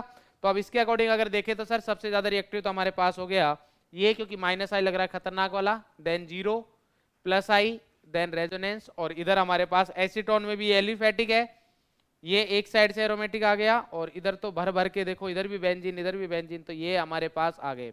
तो मेरे हिसाब से अब रेट ऑफ रिएक्शन में आपको कोई समस्या नहीं आएगी। जितने भी इंटेक्स के बैक एक्सरसाइज के जितने भी क्वेश्चन दे रखे सारे बनेंगे दौड़ते हुए, कोई समस्या नहीं आएगी। ठीक है भाई? PYQs वगैरह भी हम करवाएंगे नेक्स्ट क्लासेज में, तो उधर भी आप देख लेंगे। ठीक है, जो भी रेट ऑफ रिएक्शन वगैरह के क्वेश्चंस आएंगे। अब बात करते हैं हम कि सर न्यूक्लियोफिलिक एडिशन रिएक्शन की मैकेनिज्म क्या होती है, कर ली। रेट ऑफ रिएक्शन, कौन से ज्यादा रिएक्टिव होते हैं, कौन से कम रिएक्टिव होते हैं, कौन कौन से फैक्टर पर डिपेंड करता है, हो गई कहानी। ठीक है, अब बात करते हैं हम। अच्छा, इसमें ये भी बता देता हूं मैं, अगर आपके पास आता है कि रेट ऑफ रिएक्शन को बताए आप ये कार्बोनिल कंपाउंड सी टुवर्ड्स NAR, तो आप ऐसे लिखोगे rate of reaction of carbonyl compounds depends upon electronic effect and steric hindrance. फिर थोड़ी सी कहानी लिख देना कि इलेक्ट्रॉनिक इफेक्ट ये कि जो कार्बोनिल कार्बन है उसके ऊपर प्लस चार्ज जितना ज्यादा रहेगा, मतलब जितनी ज्यादा उसकी इलेक्ट्रोफिलिसिटी रहेगी उतनी ज्यादा रेट ऑफ रिएक्शन रहेगी। और स्टेरिक हिंड्रेंस के रिगार्डिंग ये बोलेंगे हम कि जितना साइज कम रहेगा एल्काइल ग्रुप्स का उतना हिंड्रेंस कम रहेगा, जिससे कि न्यूक्लियोफाइल को अटैक करने में उतनी ही कम प्रॉब्लम होगी, तो उससे भी रेट ऑफ रिएक्शन बढ़ जाएगी। क्लियर है बेटा? बात समझ में आती है बेटा? तो ये हमारे पास इस तरीके से आप लिख दोगे। तो साथ ही साथ में मैं आपको बताते हुए चल रहा हूं कि बोर्ड में कैसे लिखनी है चीजों को। ठीक है भाई? अब आते हैं हमारे पास कि न्यूक्लियोफिलिक एडिशन रिएक्शंस के एग्जांपल हो जाए। सर भाई क्या होता है पढ़ लिया, कैसे होता है वो भी पढ़ लिया, अब कौन कौन है वो पढ़ते हैं भाई। तो some important examples of nucleophilic addition reaction. सबसे पहले हमारे पास addition of hydrogen cyanide, HCN, सब जानते हैं इसको। ठीक है? तो HCN की बात अगर हम करें तो this reaction occurs very slowly with pure HCN। अगर हम ओनली HCN के साथ रिएक्शन कराते हैं, क्या मतलब है? जैसे अगर मैं आपको बोलूं कि हमारे पास है R C double bond O H या फिर R डैश, ये है, और इसके साथ हमने रिएक्शन कराई प्योर HCN की, तो ये दौड़ता हुआ आया भाई, तो ये दौड़ता हुआ आएगा, तो ये रिएक्शन हुई हमारे पास। ये ऐसा नहीं सर ये कहां से पढ़ा रहे हो सर, इतना डिटेल में पढ़ाने की जरूरत नहीं बेटा, एनसीईआरटी की लाइन है, एनसीईआरटी से बाहर कुछ भी नहीं पढ़ाऊंगा, क्योंकि मतलब अपने लिए तो बोर्ड ही पढ़ रहे हैं अपन, और बाकी के कंपिटिटिव एग्जाम में भी अगर मेंस तक की बात करोगे, नीट की बात करोगे, तो बेटा एनसीईआरटी का 80 to 90% आता है, बाकी 10-20% जो बचता है वो प्रैक्टिस की बात होती है। ठीक है? और कॉन्सेप्ट को कैसे यूज करना है वो सारी चीजें सिखाते हैं। तो ये हमारे पास एल्डिहाइड कीटोन आ गया, प्योर HCN है, तो अगर इधर रिएक्शन कराएंगे तो हमारे पास जो कंपाउंड बनेगा, पहले तो हम उसके बारे में बात कर लेते हैं। तो जो कंपाउंड बनेगा हमारे पास बनेगा R C, इधर H या फिर R डैश जो है वो है O H, और इधर आ गया CN। कंपाउंड को क्या बोलेंगे? साइनोहाइड्रिन। क्या बोलेंगे? साइनोहाइड्रिन। सर ये कैसे याद रहेगा? बहुत सिंपल है, CN को क्या बोलते हैं सर? साइनो बोलते हैं, और OH को हाइड्रिन। OH को क्या बोलेंगे? हाइड्रोक्साइड बोलते हो ना, अरे OH को हाइड्रोक्साइड बोलते हैं तो हाइड्रिन। क्लियर है? तो ये हो गया हमारे पास साइनोहाइड्रिन। अब देखो प्योर HCN के साथ रिएक्शन स्लो क्यों हो रही है? क्योंकि भैया ये है हमारे पास वीक एसिड। देखो इसकी कहानी इधर समझेंगे हम थोड़ा सा।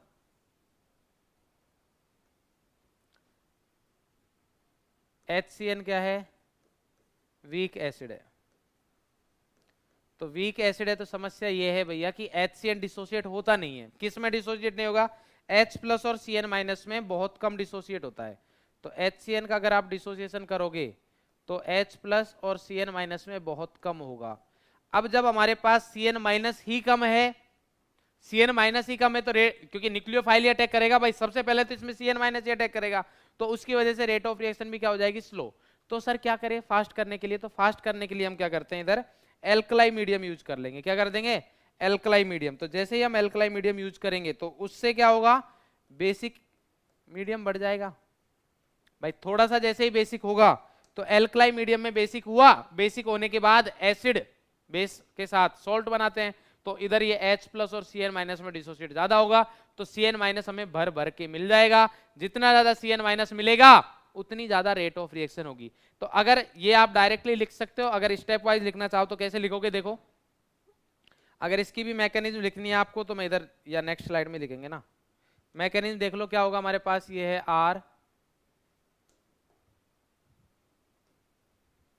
R C H या फिर R dash double bond O plus CN minus. ये कहां से आया है CN माइनस? इधर से। CN माइनस कहां से आया है? इधर से। क्लियर है बेटा? तो ये CN माइनस आया दौड़ते हुए, तो पहली रिएक्शन रिवर्सिबल प्रोसेस होता है हमारे पास, ये हो गया।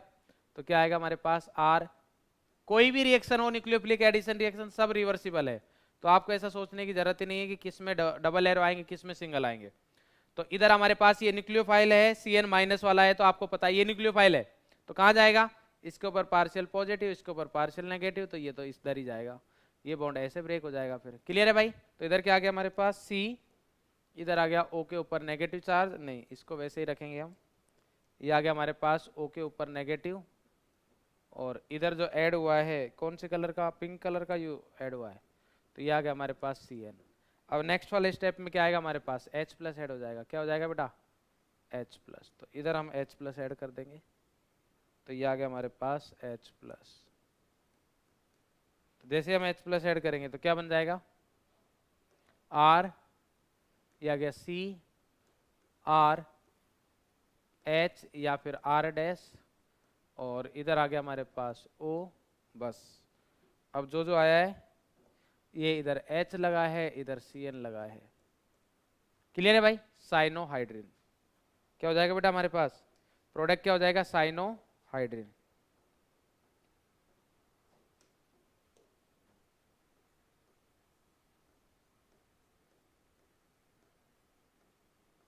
तो मेरे हिसाब से कोई समस्या नहीं है, सिंपल सा फंडा है। फर्स्ट स्टेप में न्यूक्लियोफाइल का एडिशन कराया, सेकंड स्टेप में H प्लस का एडिशन करा दिया, बहुत सिंपल है। क्लियर है बेटा? ये हमारे पास टेट्राहेड्रल इंटरमीडिएट हो गया। लिखे, जो भी आपको सही चीजें पता है बोर्ड में आने के बाद उसको लिखे, कोई समस्या नहीं है। बस ऐसा नहीं कि मतलब आपसे पूछा है कि भाई 1 मार्क्स का क्वेश्चन है, 2 पेज लिख दिए कि सर अब तो मेरे को पूरा पता है, पूरा लिख के मानूंगा, पेपर भी कंप्लीट नहीं होगा, एग्जामिनर को भी गुस्सा आ जाएगा। ठीक है भाई, नेक्स्ट रिएक्शन देखते हैं। अब नेक्स्ट है हमारे पास addition of sodium hydrogen sulphide. ध्यान रखेंगे आइट है, सल्फेट नहीं है। तो सोडियम हाइड्रोजन सल्फाइड की अगर बात करें तो ये होता है हमारे पास NaHSO3। हाइड्रोजन सल्फाइड क्या होता है, इधर लिख देता हूं मैं आपको, हाइड्रोजन सल्फाइड।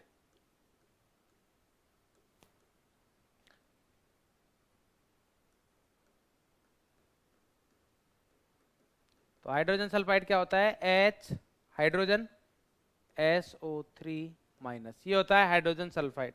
तो अगर मैं इसकी रिएक्शन कराऊं तो वैसे ही होगी जैसी हमने अभी की है, बिल्कुल सिंपल सा फंडा है हमारे पास। क्या आएगा देखो, R, इस येलो कलर से कर देते हैं, R C double bond O H, H ही लिख रहा हूं अभी, एल्डिहाइड।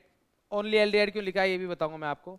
हाइड्रोजन सल्फाइड बोला है तो NaHSO3। तो इसमें अगर ब्रेक करोगे तो ये Na के ऊपर प्लस, HSO3 के ऊपर माइनस। कहां से ब्रेक किया है, अगर किसी को समझ में नहीं आ रहा तो उसके लिए ये। क्लियर है बेटा? क्या होगा, वही सेम जैसा अभी तक होता आया है। न्यूक्लियोफाइल अटैक करेगा, कौन करेगा, न्यूक्लियोफाइल। तो न्यूक्लियोफाइल कौन है, ये कहां जाएगा, इधर। तो इसके ऊपर पार्शियल पॉजिटिव, इसके ऊपर पार्शियल नेगेटिव, वही सेम जैसा होता आया वही होगा। इधर क्या हो गया हमारे पास, ये आ गया सर R C, इधर H O माइनस, और इधर आ गया हमारे पास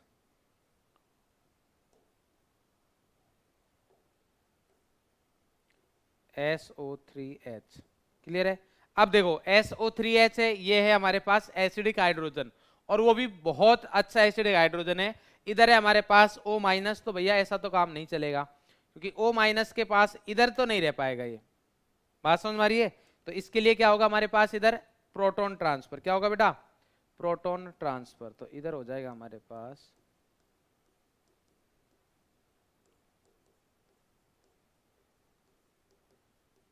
इधर Na आ जाएगा हमारे पास, है ना। इधर हमारे पास क्या है बेटा, Na प्लस O माइनस। तो O माइनस है, ये अच्छा बेस है, ये एसिडिक हाइड्रोजन है। तो जब कभी भी हमारे पास बेस अगर अच्छा प्रेजेंट है तो एसिडिक हाइड्रोजन को ले लेगा वो, क्योंकि एसिड बेस रिएक्शन तो होगी, सबसे फास्ट रिएक्शन होती है। तो इस तरीके से हमारे पास जो कंपाउंड बनेगा, इधर क्या आएगा, R C, इधर आ गया हमारे पास H, इधर आ गया O, और ये H जो है इधर से ही आया है, और इधर आ जाएगा हमारे पास SO3Na। क्या आ जाएगा बेटा, SO3Na। क्लियर है? ये आ गया हमारे पास। क्लियर है बेटा? चलिए भाई, ये कहानी होगी। अब इसमें हमारे पास देखोगे sodium hydrogen sulphide adds to aldehyde and ketone to form addition product. तो ये एडिशन प्रोडक्ट मिल गया है। अब इसमें इंपॉर्टेंट बात ये है कि हमारे पास, अब देखो जब हमने रिएक्टिविटी की बात करी थी तो रिएक्टिविटी हमने बोला था कि 2 फैक्टर पर डिपेंड करता है, एक तो इलेक्ट्रॉनिक इफेक्ट, दूसरा स्टेरिक हिंड्रेंस।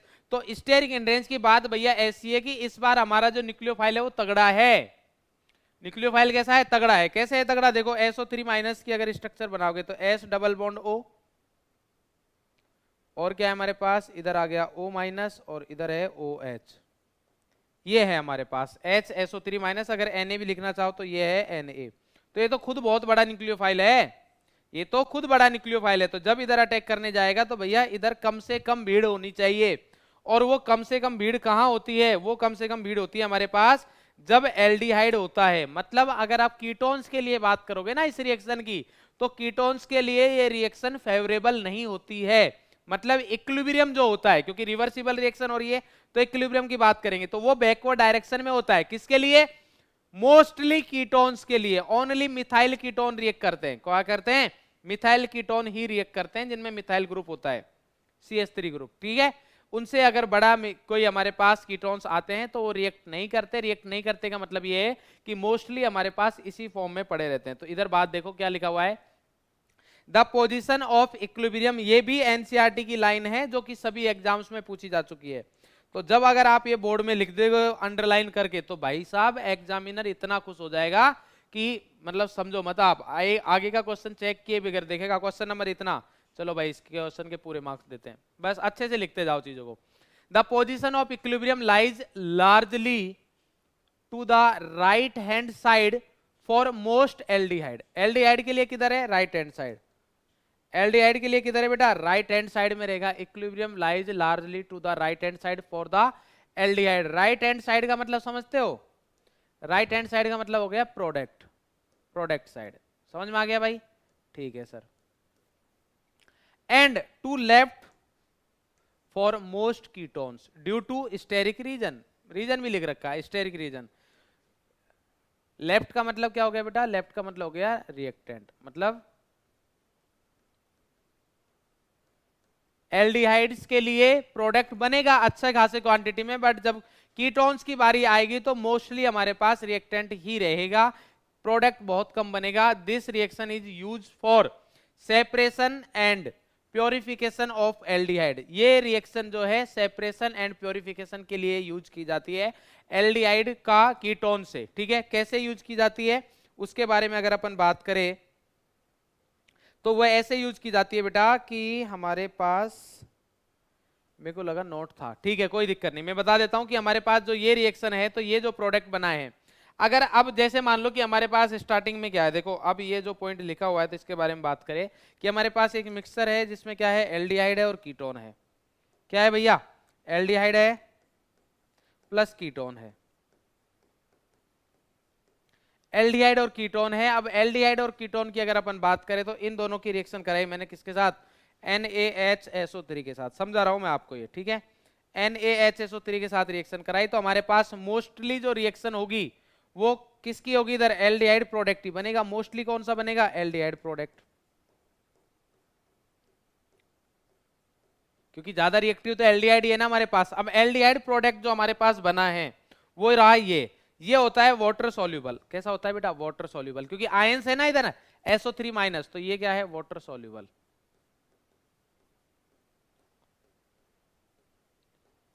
ठीक है, क्योंकि आयन है तो आयन तो ज्यादा भाई, एल्डिहाइड कीटोन में तो क्या है हमारे पास? डाइपोल ही है, बट इधर तो आयन है, तो आयनिक कंपाउंड तो वाटर में और ज्यादा सॉल्युबल होते हैं।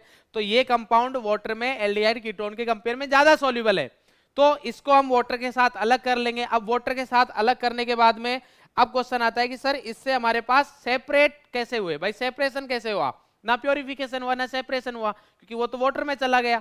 तो वाटर में जाने के बाद आप क्या करो कि जो एल्डिहाइड प्रोडक्ट है अगर उसकी रिएक्शन आप एसिडिक हाइड्रोलाइसिस कराओगे, H3O प्लस करा दो या फिर बेसिक मीडियम में भी करा दोगे, तो हमें वापस से क्या मिल जाएगा बेटा? एल्डिहाइड मिल जाएगा। क्या मिल जाएगा? एल्डिहाइड। बात समझ में आती है? तो ये हमारे पास एल्डिहाइड मिल गया। तो ऐसे ही हम प्योरीफाई करते जाते हैं। बात समझ में आती है? ये कहानी लिखने के लिए नहीं है एग्जाम में, ये मैंने सिर्फ समझाने के लिए। पूछ सकता है कि कौन सा मेथड है जो कि हमारे पास प्योरिफिकेशन एंड सेपरेशन में यूज होता है, तो वो है सोडियम बाइसल्फाइड की रिएक्शन से हम एल्डिहाइड और कीटोन का सेपरेशन एंड प्योरिफिकेशन करते हैं। चलिए नेक्स्ट कहानी पर चलते हैं भाई। नेक्स्ट एग्जांपल है हमारे पास एडिशन ऑफ ग्रिग्नार्ड रिएजेंट। ये रिएक्शन वो है जो आप टर्म 1 में भी पढ़ चुके हो एल्कोहल चैप्टर में, बट हम फिर से बताएंगे क्योंकि अगर आपने प्रीवियस ईयर के क्वेश्चंस देखे हो तो एक बार ऐसा क्वेश्चन आया हुआ है कि मैकेनिज्म बतानी है न्यूक्लियोफिलिक एडिशन, मतलब आरएमजीएक्स की मैकेनिज्म बताओ एल्डिहाइड कीटोन के लिए। तो अलग कुछ है नहीं, जैसा हम पढ़ते आ रहे वही है कि आर, देखो क्या करना है, न्यूक्लियोफाइल बेस आरएमजीएक्स में से आर आ जाएगा, ये हमारे पास है R C double bond O H या फिर आर डैश। तो अगर मैकेनिज्म कोई भी आए आपको क्या करना है, जो मैंने स्टार्टिंग में मैकेनिज्म करवाई है, कौन सी, ये कौन सी होती है सर, ये बेटा ये करके दिखाओ, कौन सा, ये जो मैकेनिज्म है यही है, बस न्यूक्लियोफाइल चेंज करते जाना। आरएमजीएक्स में आर माइनस जो है, क्योंकि मैंने बताया था कि मेटल के साथ कभी भी एल्काइल ग्रुप आएगा तो वो उसके ऊपर नेगेटिव चार्ज होगा, तो आर माइनस न्यूक्लियोफाइल हो जाएगा, बाकी सारे स्टेप में वही होगा हमारे पास, ठीक है।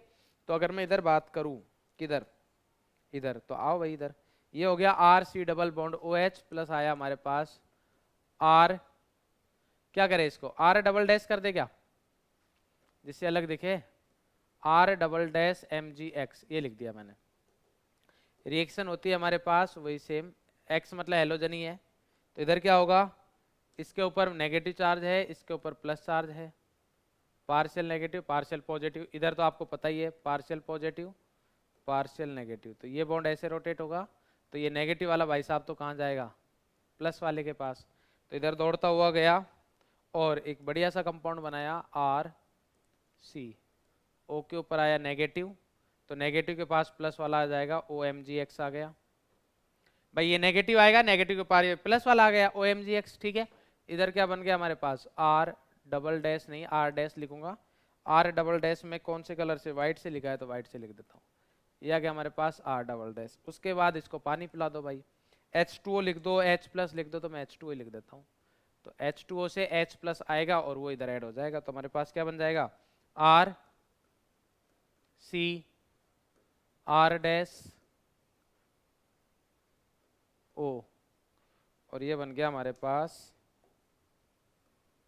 ये तो आ गया आर डबल डैश और ये आ गया H, ठीक है, plus M G X O H, ठीक है। अब देखो, अब हमारे पास ये एल्कोहल है, क्या है बेटा, एल्कोहल, तो प्रोडक्ट तो फिक्स है हमारे पास, एल्कोहल ही बनेगा, बस एल्कोहल का डिग्री देखना है, तो एल्कोहल का डिग्री अगर आपको याद हो तो बहुत अच्छी बात है, अगर नहीं पता तो मैं आपको एक टेबल बना रहा हूँ, टेबल मतलब एक बॉक्स बनाएंगे जिसमें हो जाएगा पूरा, 3 ही पॉसिबिलिटी आएगी हमारे पास, कितनी पॉसिबिलिटी आएंगी, 3, कैसे, अगर हमारे पास फॉर्मेल्डिहाइड है,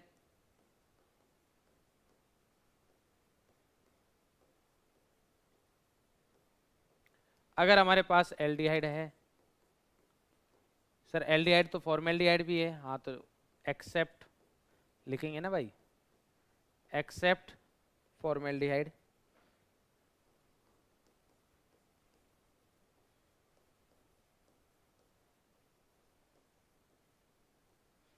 और हमारे पास क्या है, कीटोन है, यही आएगा। अब इनके साथ हम जैसे ही आरएमजीएक्स की रिएक्शन करवाएंगे,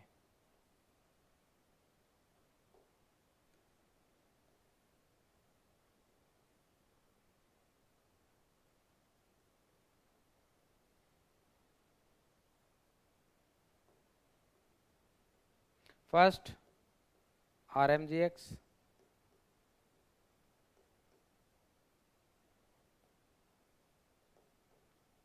H2O लिख दो या H प्लस लिख दो, एक ही बात है, इधर भी RMGX देन H2O, इधर भी RMGX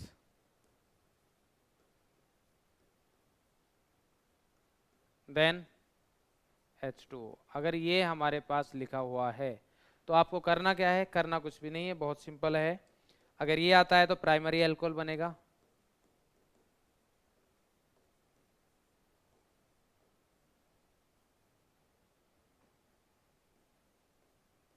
अगर ये आता है तो सेकेंडरी अल्कोहल बनेगा, बना के देख लेना सारे, क्या करना है आपको, कुछ नहीं करना है, इधर बस R और R डैश इनमें ही चेंज करना है, फॉर्मेल्डिहाइड आएगा तो इधर भी H इधर भी H, और इसके अलावा कोई एल्डिहाइड आएगा तो ये H हो जाएगा, ये R ही रहेगा, कीटोन तो दोनों आर और आर डैश हो जाएंगे, तो करना रिएक्शन सारे बनेंगे, और ये आ गया टर्सरी अल्कोहल।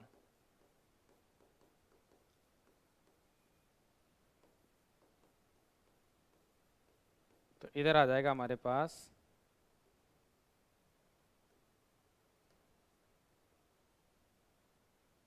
ठीक है भाई। तो ये हमारे पास हो गई RMGX की रिएक्शन, ठीक है।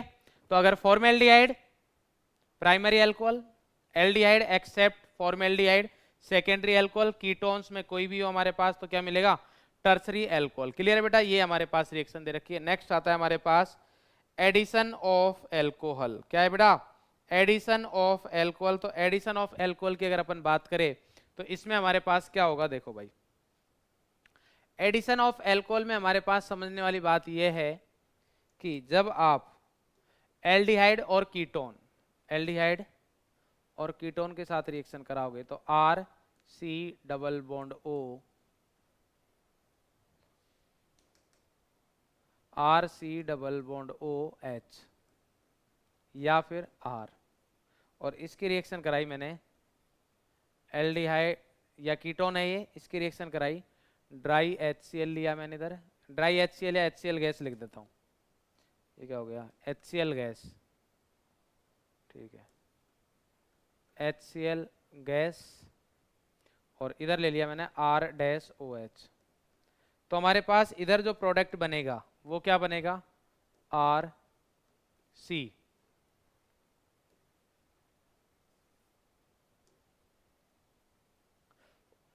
देखो पहले बता देता हूँ वही सेम, ये न्यूक्लियोफाइल है हमारे पास, तो ये पार्शियल नेगेटिव, ये पार्शियल पॉजिटिव, तो O वाली साइड से इधर अटैक होगा, तो इस कार्बन पर जो हमारे पास होएगा तो क्या बनेगा RC, इधर आ गया हमारे पास OH, या वैसे ही कलर से लिखूं जिससे कि आपको चीजें समझ में आए सही से।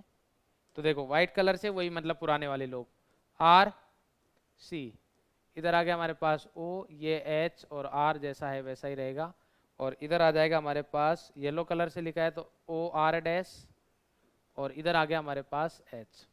क्लियर है। अब इसके ऊपर फिर से हम रिएक्शन करवा सकते हैं बेटा, अगर फिर से रिएक्शन करवाएंगे तो क्या होगा, अब ये वाला जो पार्ट है OH वाला पार्ट वो भी चला जाएगा और उसकी जगह फिर से आ जाएगा, तो हमारे पास सेम ही है। फिर से हमने किसकी रिएक्शन कराई, ROH की, येलो कलर से करवाते हैं, ये आ गया हमारे पास R-OH। तो अगर फिर से कराएंगे तो ये वाला पार्ट चला, ये तो है ही भाई, ये तो आया है ना एल्कोहल से, तो ये रहेगा, ये चला जाएगा ना, तो इधर हमारे पास बन जाएगा फाइनल प्रोडक्ट RCH या फिर R, और इधर आ जाएगा हमारे पास OR dash OR dash OR dash OR dash. इसको बोलते हैं हम हमारे पास अगर एक OH एक OR है ग्रुप तो इसको बोलते हैं हेमी एसिटल, हेमी एसिटल, और अगर दोनों में OR डैश आ जाता है मतलब दो, तो इसको बोलते हैं एसिटल। ये कहानी मैंने बाद में भी लिखी हुई है। अब आपके दिमाग में क्वेश्चंस होंगे, देखो मैकेनिज्म में आपको कोई समस्या नहीं होगी रिएक्शन में, रिएक्शन बहुत सिंपल है। क्या हुआ है हमारे पास, वही न्यूक्लियोफाइल आया है, कार्बन के ऊपर पार्शियल पॉजिटिव, उसी के ऊपर अटैक हुआ है, तो ये आ गया, नेक्स्ट वाले स्टेप में H आएगा तो ये ऐड हो गया, हेमी एसिटल बना, वापस से हमारे पास ये रिएक्शन आती है। मैकेनिज्म की समझने की जरूरत है नहीं क्योंकि आएगी नहीं इसलिए बता नहीं रहा। तो इधर से हमारे पास OH निकलेगा, OR डैश आ जाएगा, तो ये आ गया। तो अगर एक कार्बन के ऊपर 2 OR डैश है, 2 OR ग्रुप है, एक कार्बन के पास अगर 2 OR ग्रुप है मतलब ऑक्सीजन के साथ एल्काइल ग्रुप कनेक्टेड होने चाहिए, ये समझना है आपको, तो उसको बोलते हैं एसिटल। और अगर एक OH हाइड्रोक्सी और एक एल्कोक्सी ग्रुप कनेक्टेड है तो उसको बोलते हैं हम हेमी एसिटल, मतलब एक OR एक OH, तो हेमी मतलब आधा पार्ट हुआ है, और अगर दोनों ही OR आ गए तो फिर पूरा पार्ट मतलब एसिटल। क्लियर है। अब हमारे पास आपके दिमाग में जो क्वेश्चन होगा वो होगा कि सर ये क्या बीमारी है, इसकी क्या जरूरत है, HCl गैस की कहां से जरूरत आई, तो इसके बारे में भी हम बात करेंगे। पहले बेटा थोड़ी सी बात कर लेते हैं। अब देखो हमारे पास मान लो कि ये reaction I, RC double bond OR, HCl gas dilute HCl दे रखा है हमारे पास वही, और ये एल्कोहल है। तो आपको पता है कि हमारे पास हम 2 एल्कोहल ऐड कर सकते हैं, तो 2 एल्कोहल कैसे ऐड करते थे, हमारे पास कुछ इस टाइप का प्रोडक्ट बनेगा सर, RC, इधर आ गया R, इधर हमारे पास OR डैश, और इधर भी क्या आता था OR डैश। बोलो भाई मेरे हिसाब से इस चीज में कोई समस्या नहीं है, बोले सर कोई समस्या नहीं है। तो इधर हमारे पास ये कहां से आया, ये एल्कोहल से है, ये भी एल्कोहल से, अरे यही तो रिएक्शन हुई है, भाई यही तो रिएक्शन हुई है, ये देखो OR डैश एल्कोहल से, OR डैश एल्कोहल से, तो दो OR डैश एल्कोहल से, तो इधर हमारे पास एक ही एल्कोहल ऐसा आया है जिसमें दो OH ग्रुप है, तो इसका मतलब ये है कि यही वो काम कर देगा। तो अगर हम इस रिएक्शन को लिखे तो क्या कुछ इस टाइप की रिएक्शन होगी, RC, इधर आ गया R, और इधर क्या लिखेंगे हम, क्या कुछ ऐसा लिख सकते हैं। अब देखो ये हमारे पास इधर से आएगा एल्कोहल से, तो मैं वो वाला पार्ट लिख भी रहा हूं, ये आ गया OR, R क्या है, CH2, और इधर भी क्या होगा हमारे पास वही सेम O, इनके साथ क्या कनेक्टेड है, CH2, और इधर भी क्या कनेक्टेड है बेटा, CH2। तो कहानी बिल्कुल सिंपल है, जो हम करते आ रहे हैं वही हो रहा है, C के साथ OR dash OR dash, C के साथ OR डैश OR डैश, वही है। तो ये भी एमीएसिटल है, साइक्लिक एमीएसिटल हो गया। तो अगर हमारे पास ऐसा एल्कोहल हो जिसमें दो OH ग्रुप होंगे एक ही एल्कोहल में, तो हमारे पास जो कंपाउंड बनेगा वो साइक्लिक बनेगा, क्योंकि ऑब्वियस सी बात है ना, क्योंकि दो बार रिएक्शन होगी भाई, क्लियर है। तो ये कहानी है हमारे पास। अब बात करते हैं कि HCl वगैरह की क्या जरूरत है, तो उसके बारे में हमारे पास देखो इधर, use of dry HCl। Dry HCl का यूज क्या है, ये यूज आता है for protonation,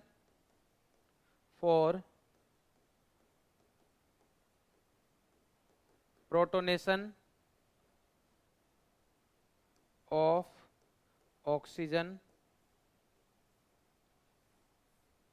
carbonyl oxygen.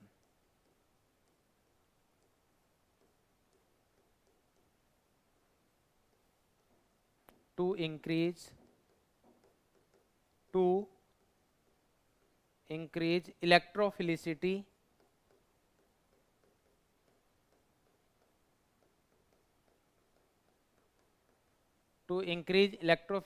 Of carbonyl carbon.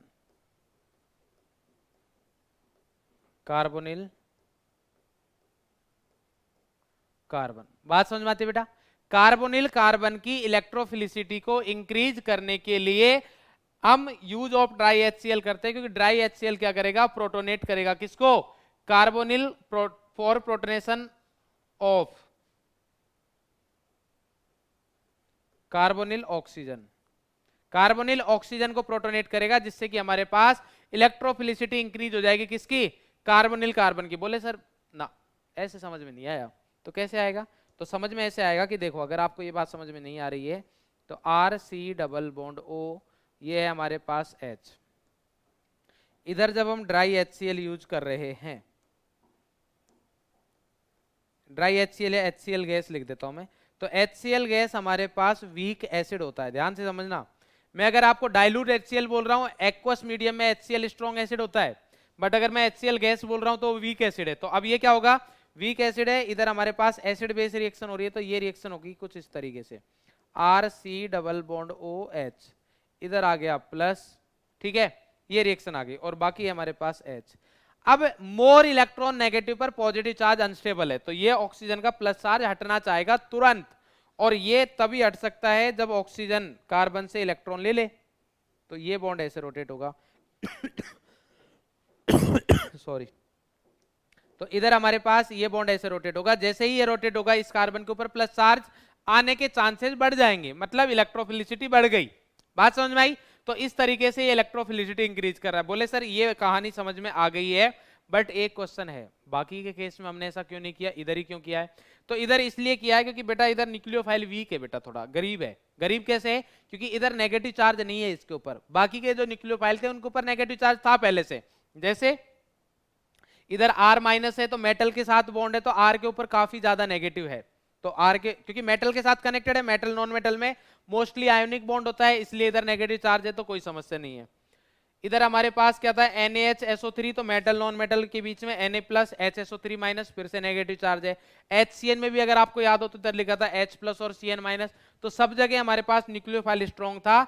Alcohol के साथ जब हम रिएक्शन करवा रहे हैं तो हमारे पास न्यूक्लियोफाइल वीक है, तो अगर न्यूक्लियोफाइल वीक है तो भैया इसकी इलेक्ट्रोफिलिसिटी बढ़ाओ ना, तो इसकी इलेक्ट्रोफिलिसिटी बढ़ाने के लिए ही तो हमने HCl को यूज किया है कैटेलिस्ट की तरह। क्लियर है बेटा, ये कहानी समझ में आती है बिल्कुल। अब मैंने एसिटल एमीएसिटल वैसे तो बता दी है आपको, फिर भी मैंने इधर लिख रखा है। एसिटल क्या होता है, एसिटल होता है 1OH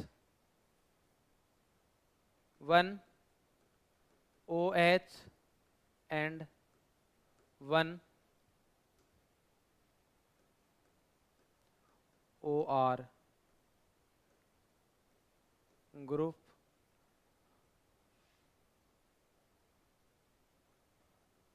कार्बन, जैसे R, ये आ गया हमारे पास, देखो इधर R C, इधर आ गया OH, ये आ गया हमारे पास OR, और ये H या R जो भी है, तो ये है हमारे पास हेमी एसिटल। एसिटल की अगर बात करेंगे तो 2 OR ग्रुप, एसिटल क्या होगा 2 OR ग्रुप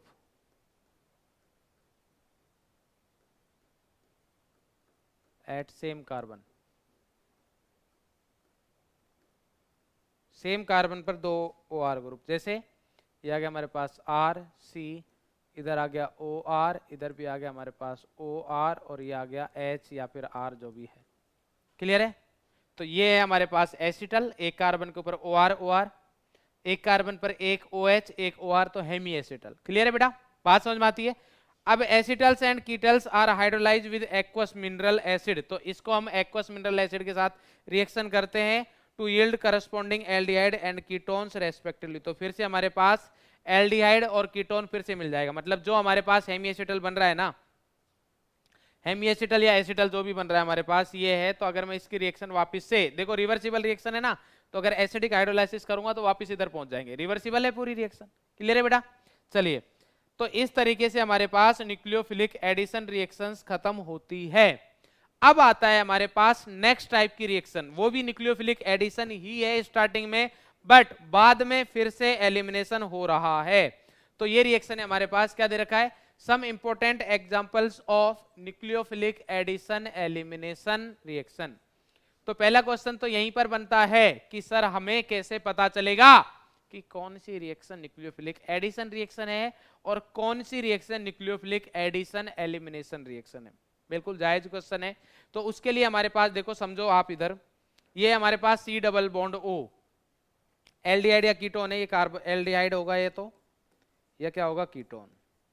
तो जब हम एल्डिहाइड या कीटोन की रिएक्शन NH2Z के साथ कर देते हैं, Z हमारे पास क्या होगा वो मैंने लिख रखा है, Z एल्काइल ग्रुप हो सकता है, एराइल हो सकता है, OH हो सकता है, NH2 हो सकता है, C6H5NH हो सकता है, NHCONH2 हो सकता है, H भी हो सकता है, यार क्या बात करते हो, मतलब अमोनिया भी हो सकता है। ठीक है, इसकी रिएक्शन हम करेंगे तो ये हमारे पास है, इधर तक हमारे पास जो रिएक्शन है ये है nucleophilic addition reaction. Nucleophilic addition reaction product कैसे पता चला, देखो भाई, ये हमारे पास डबल बॉन्ड था, इधर डबल बॉन्ड खत्म हो गया, 4 सिंगल बॉन्ड है, यही तो बताया था मैंने। तो ये न्यूक्लियोफिलिक एडिशन रिएक्शन प्रोडक्ट है। अब क्या हुआ इसमें से, अगर देखोगे तो आप देखो इधर से OH वापस से चला गया, एलिमिनेशन हो गया। OH का क्या हो रहा है, एलिमिनेशन। तो पहले क्या हुआ, न्यूक्लियोफिलिक एडिशन, देन क्या हो रहा है, तो ये है हमारे पास न्यूक्लियोफिलिक एडिशन, देन क्या हो रहा है, एलिमिनेशन। तो इस वाले स्टेप में क्या हो रहा है हमारे पास, एलिमिनेशन, और इधर क्या हो रहा है हमारे पास, एडिशन। किसका, न्यूक्लियोफाइल का। देख लो भाई, न्यूक्लियोफाइल ही तो है, नाइट्रोजन के पास लोन पेयर है, इधर भी क्या है, OH माइनस है, तो ये किसका एलिमिनेशन हो रहा है, न्यूक्लियोफाइल का। तो इसलिए इस रिएक्शन को हम बोलेंगे न्यूक्लियोफिलिक एडिशन एलिमिनेशन रिएक्शन। तो मेरे हिसाब से अब आपको ये समझने में कोई समस्या नहीं आएगी कि जो रिएक्शन हो रही है वो न्यूक्लियोफिलिक एडिशन रिएक्शन है या न्यूक्लियोफिलिक एडिशन एलिमिनेशन है। कैसे सर, अगर न्यूक्लियोफिलिक एडिशन रिएक्शन हुआ तो 4 सिग्मा बॉन्ड मिलेंगे, अगर न्यूक्लियोफिलिक एडिशन एलिमिनेशन हुआ तो वापस से उसी टाइप का कंपाउंड मिल जाएगा, मतलब 2 सिग्मा 3 सिग्मा 1 पाई, 3 सिग्मा 1 पाई मिल जाएगा। बात समझ में आ रही है? तो इस टाइप की रिएक्शन जो होंगी हमारे पास न्यूक्लियोफिलिक एडिशन एलिमिनेशन के एग्जांपल होंगे।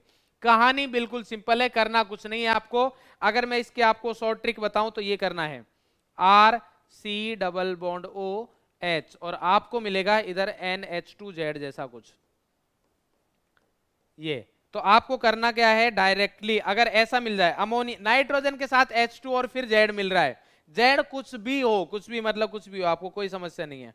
तो करना क्या है, आप बस इधर एक बॉक्स बनाना और पूरी रिएक्शन कर देना। तो ये बॉक्स बनाया, माइनस का H2O और कंपाउंड बन जाएगा RCH डबल बॉन्ड NZ। बस ये प्रोडक्ट बन गया माइनस का H2O। पानी निकालना है, बस क्या करना है, बॉक्स बनाओ, पानी निकालो। क्लियर है बेटा, बात समझ में आई नहीं? ये RC डबल बॉन्ड NZH ये हो गया हमारे पास। तो ये एक रिएक्शन है बहुत सिंपल। तो न्यूक्लियोफिलिक एडिशन रिएक्शन में तो कुछ भी सोचने की जरूरत नहीं, डायरेक्टली प्रोडक्ट बनते हैं। देखो एक एक करके हम देखते हैं, सारे अभी हो जाएंगे हमारे पास। रिएक्शन विद एमाइन, एमाइन के साथ रिएक्शन करते हैं तो देखो भाई जो सेम करेंगे हम वही होगा। तो क्या होगा हमारे पास, R एमाइन है, एमाइन मतलब 1 डिग्री 2 डिग्री 3 डिग्री सारे हैं ना। तो हम बात करेंगे NH2Z जैसा होना चाहिए हमारे पास। कैसा होना चाहिए, NH2Z मतलब 2 H तो होनी चाहिए। तो सबसे पहले अगर मैं रिएक्शन विद अमोनिया करूं, रिएक्शन विद अमोनिया, ये तो एमाइन है ना, इससे पहले रिएक्शन विद अमोनिया,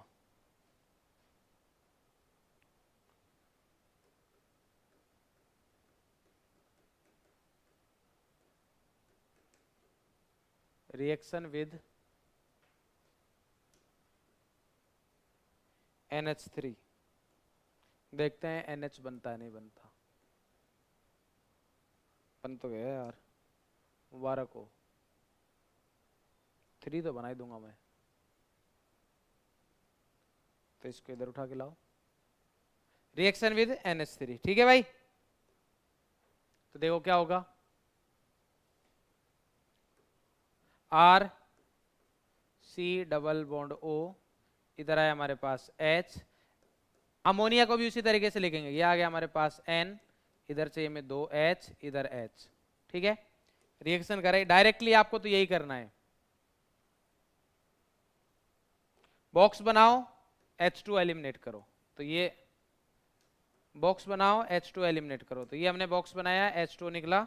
इधर हमारे पास क्या बना, R C H double bond NH, इसको बोलते हैं इमाइन। क्या बोलते हैं बेटा, इमाइन। ये पहले भी आया था अगर आपको याद हो तो, RC डबल बॉन्ड NH, ठीक है, इमाइन बनेगा। तो अमोनिया की रिएक्शन जब हमारे पास एल्डिहाइड या कीटोन के साथ होती है, अमोनिया की रिएक्शन जब हमारे पास एल्डिहाइड या फिर कीटोन के साथ होती है, तो जो प्रोडक्ट बनता है वो क्या बनता है, इमाइन प्लस H2O। कोई समस्या, कोई समस्या नहीं। नेक्स्ट रिएक्शन है रिएक्शन विद एमाइन। तो एमाइन के साथ अगर रिएक्शन कराएंगे तो फिर से वही होगा, R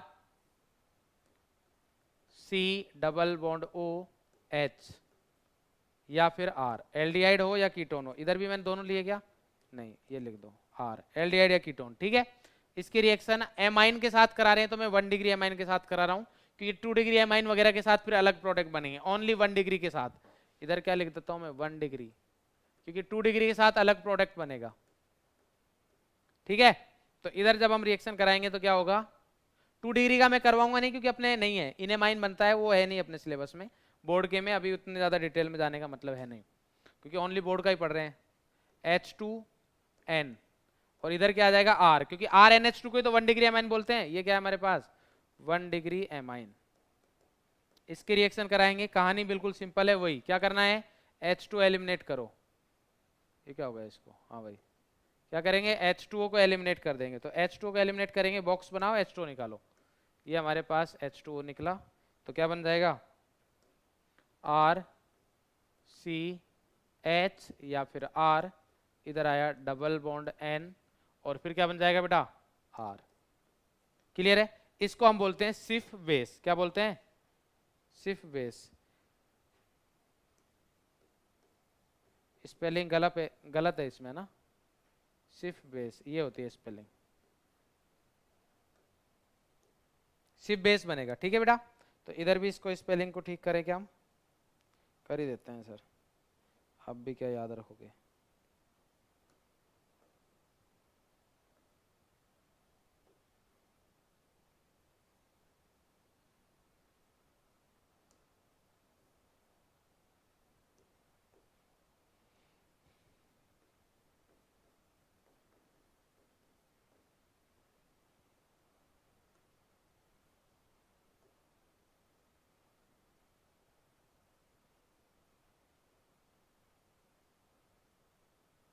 देखा, बिल्कुल सही कर दिया ना। तो ये आ गया हमारे पास सिफ्स बेस। क्लियर है बेटा। तो अगर एल्डिहाइड और ketone react with 1 degree amine, aldehyde या कीटोन में से कोई भी हो, अगर वो 1 डिग्री एमाइन के साथ रिएक्ट करेगा तो हमारे पास जो प्रोडक्ट बनेगा उसको क्या बोलेंगे हम, सिर्फ बेस। तो ये हमारे पास सिर्फ बेस बन गया प्लस H2O। क्लियर है भाई, बात समझ में आई? तो NH2Z देखना है बस आपको। नेक्स्ट देख लेते हैं। नेक्स्ट है हमारे पास रिएक्शन विद हाइड्रोक्सिल एमाइन। तो हाइड्रोक्सिल एमाइन क्या होता है सर, इसकी तो स्ट्रक्चर ही नहीं पता, कोई दिक्कत नहीं। एमाइन तो है, एमाइन क्या होता है हमारे पास, NH2 है हमारे पास एमाइन ग्रुप। तो इसमें क्या लगाना है, हाइड्रोक्सिल, मतलब OH लगा दो भाई। क्या लगा दो, OH, बस कहानी सिंपल है। अरे एल्काइल एमाइन RNH2, तो हाइड्रोक्सिल एमाइन OH लग जाएगा। तो अगर उसके, तो ये समझ में आ गया ना, इससे स्ट्रक्चर बन जाएगी आपकी। एमाइन क्या होता है NH2, ये लिख भी देता हूं मैं इधर। हाइड्रोक्सिल क्या होता है OH, तो बस ये स्ट्रक्चर बन गई। ठीक है, तो देखो अब क्या होगी रिएक्शन। रिएक्शन है हमारे पास बहुत simple, RC double bond O, इधर आया हमारे पास H या फिर R, एल्डिहाइड या कीटोन हो। इसकी रिएक्शन फिर से किसके साथ, N, और Z की जगह क्या आ जाएगा इस बार OH। ये है हमारे पास हाइड्रोक्सिल एमाइन। क्या है बेटा, हाइड्रोक्सिल एमाइन। तो इधर से तो H2 एलिमिनेट करना ही है हमें, तो H2 निकाल देते हैं। तो ये H2 कर दिया। अब हम देखेंगे इधर, तो क्या बन जाएगा बेटा, इधर हमारे पास बनेगा RCH या फिर R डबल बॉन्ड NOH। ये क्या है हमारे पास, हाइड्रोक्सिल एमाइन।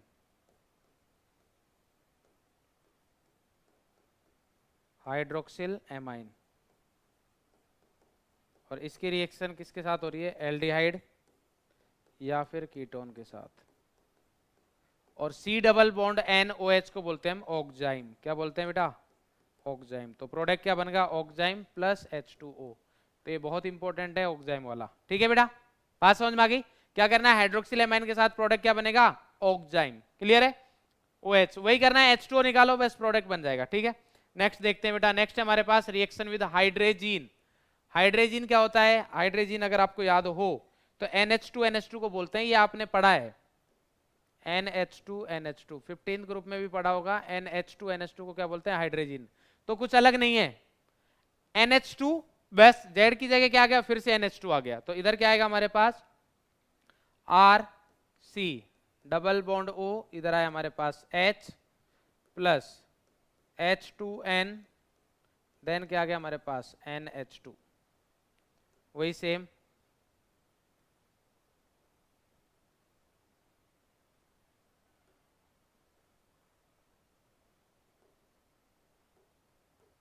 H2O निकालो भाई, ये H2O निकला हमारे पास। तो क्या बन जाएगा, R C H या फिर R H या फिर R। अगर मैं गलती से ऐसे कहीं पर लिख दूं ना HH, तो समझ जाना यार कि एल्डिहाइड कीटोन ही होगा वो। ठीक है ना, ये आ गया डबल बॉन्ड N, और ये आ गया हमारे पास NH2। क्लियर है बेटा, बात समझ में आ गई। और प्लस H2O, जीन है तो प्रोडक्ट बन जाएगा जोन। क्या बनेगा, जोन, हाइड्रेजोन।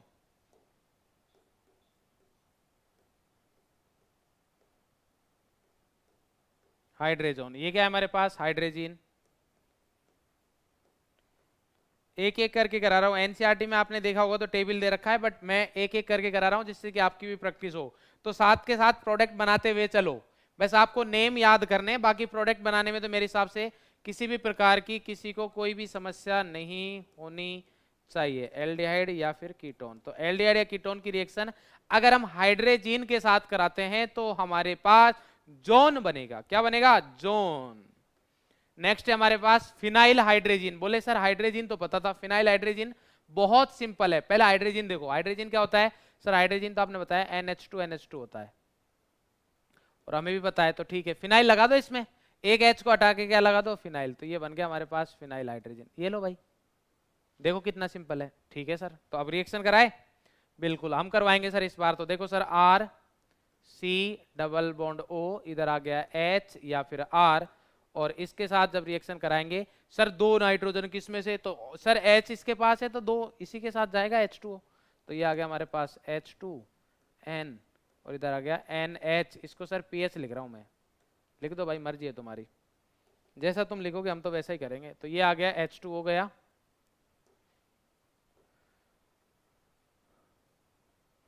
माइनस का H2 हो गया तो क्या बनेगा R C H या फिर R double bond N NHPH।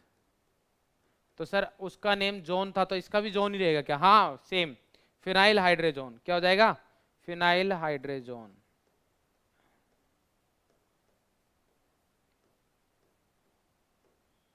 ये आ गया हमारे पास phenyl hydrogen plus H2O, same. Clear है बेटा? बात समझ में आ रही नहीं आ रही? अरे बोलो ये क्लियर है? बस बस दो रिएक्शन और बची है, दो भी नहीं बची, दो बची है कि हाँ दो बची है, बस जल्दी हो जाएंगी। नेक्स्ट है हमारे पास reaction with 2,4 di nitrophenyl hydrogen. Sir ये तो और भी बीमारी आ गई, कोई दिक्कत नहीं है, कोई दिक्कत नहीं है। देखो क्या है हमारे पास? हाइड्रोजन। कौन सा? Phenyl hydrogen. तो सबसे पहले फिनाइल हाइड्रोजन बनाओ। बोले सर ये बना दिए, देखो NH2 और देन आया हमारे पास NH और इसके साथ PH ये कनेक्ट कर दिया, ठीक है। अब इसके बाद ये जो बोल रहा है वो बात और मान लो। कहाँ है? क्या बोला है इसने? 2,4, तो ये तो 1, ये 2 पर क्या नाइट्रो बोला है NO2 और ये भी क्या आ गया हमारे पास NO2। तो ये लो 2,4 DNP भी बोल देते हैं इसको। क्या बोल देते हैं? 2,4 DNP die nitrophenyl hydrogen, 2,4 DNP बोल देते हैं। तो 2,4 DNP टेस्ट होता है, एल्डिहाइड कीटोन दोनों ही करते हैं। देख लो कैसे कर रहे हैं दोनों। ये हमारे पास RC डबल बॉन्ड OH या फिर R, तो एल्डिहाइड या कीटोन दोनों हो सकते हैं, कोई भी एल्डिहाइड हो या कीटोन हो। क्लियर है भाई? इसकी रिएक्शन हम किसके साथ कराएंगे? जल्दी बताओ। फिनाइल हाइड्रोजन 2,4 DNP है ना, तो ये आ गया NH। अब इस बार पूरा लिखना पड़ेगा क्योंकि NO2 भी है, तो ये आ गया हमारे पास NO2, इधर भी आ गया हमारे पास NO2। बस करना कुछ नहीं है, कहानी सिंपल ही है, वही सेम। इस बार बॉक्स का कलर चेंज कर देते हैं। ये गया हमारे पास H2O, तो क्या बन जाएगा प्रोडक्ट? प्रोडक्ट बनेगा RCH या फिर R double bond N then NH और फिर बढ़िया सी बेंजीन रिंग और उस पर 2 NO2, एक NO2 दूसरा NO2। तो ये आ गया 2,4 DNP फिनाइल हाइड्रोजोन। प्रोडक्ट क्या बनेगा? फिनाइल हाइड्रोजोन ही बनेगा, ध्यान रखना, ठीक है भाई। इसमें पॉइंट दे रखा है कि हमारे पास ये जो प्रोडक्ट बनता है इनके कलर होते हैं। 2,4 DNP derivatives are yellow colour भी हो सकता है, ऑरेंज और red solids useful for characterisation of aldehyde and ketone. तो मैंने बताया ना कि एल्डिहाइड कीटोन के लिए टेस्ट की तरह हम इसको यूज करते हैं। लास्ट रिएक्शन है हमारे पास इसकी, reaction with semicarbazone. Reaction with semicarbazide, carbazide, zide से जो प्रोडक्ट बनेगा वो क्या बनेगा? कार्बेजोन। तो ये क्या होता है हमारे पास? देखो C डबल बॉन्ड O लगाओ, लगाया। अब इसके साथ ये आ गया हमारे पास NH2 और इधर हाइड्रोजन जैसा ही लगाना है, तो ये आ गया हमारे पास NH2 और ये आ गया NH। ये है हमारे पास सेमी कार्बेजाइड। क्या है? Semi carbazide. अब इसकी हम रिएक्शन कराएंगे एल्डिहाइड या कीटोन के साथ। तो देखो RC डबल बॉन्ड O, इधर आया हमारे पास H या फिर R, ठीक है। अब थोड़ी समस्या है। समस्या क्या है कि सर अभी तक तो हमारे पास एक ही NH2 मिल रहा था, इधर 2 NH2, इधर भी NH2, इधर भी 2 NH2। तो देखो भाई जब इधर अटैक करने की बारी आती है तो ये NH2 तो अपने CO के साथ मस्त रहता है, इसको कोई समस्या नहीं दुनियादारी से, इसको दूसरे CO के पास नहीं जाना है, ये अपने CO के साथ खुश है। क्यों? क्योंकि इधर हो रहा है कंजुगेशन। क्या हो रहा है? कंजुगेशन। तो अगर आपके पास बोर्ड में एक क्वेश्चन पूछ सकते हैं कि जैसे नंबरिंग करके दे दिया कि जो सेमी कार्बोजाइड जो रिएक्शन करता है तो उसमें कौन सा NH2 पार्टिसिपेट करता है, कौन सा NH2 कार्बोनिल ग्रुप के पर अटैक करेगा, तो वो करेगा जो कंजुगेशन में नहीं है। ये कंजुगेशन में लोन पेयर, सिंगल, डबल, तो ये बॉन्ड ऐसे रोटेट होगा, तो इधर हमारे पास इसकी रेजोनेटिंग स्ट्रक्चर बनाओगे तो ये बनेगी। आपको कैसे याद रखो? आपको याद रखने के लिए बिल्कुल सिंपल तरीका है कि ये NH2 अपने CO के साथ खुश है, इसको दूसरे CO से कोई मतलब नहीं है, ठीक है भाई। तो इधर क्या बन जाएगा हमारे पास? देखो NH2 और आपको अगर इसकी रेजोनेटिंग स्ट्रक्चर बनानी है तो बना देना। NHC इधर आ गया हमारे पास O के ऊपर minus double bond NH2 plus, ठीक है। रेजोनेंस होता रहता है, इधर इस नाइट्रोजन के साथ भी रेजोनेंस है बट इसके साथ नहीं है। तो अब रिएक्शन करवाने में तो कोई समस्या है नहीं। ये आ गया H2N NH ठीक है, सबर संतोषी वाला है ये बेचारा NH2, बोले मेरे पास मेरा CO है, मैं दूसरे के पास नहीं जाऊंगा, तो ये आ गया C double bond O NH2। तो बस कहानी तो सिंपल ही है, क्या होगा, ये हमारे पास H2O निकला। रिएक्टेंट और प्रोडक्ट दोनों के नेम लिखना है बेटा, एल्डिहाइड कीटोन और इसका सेमी कार्बेजाइड, जो प्रोडक्ट बनेगा वो बनेगा सेमी कार्बेजोन RCH या फिर R, और ये आ गया double bond N NH C double bond O NH2, ये हो गया सेमी कार्बेजोन।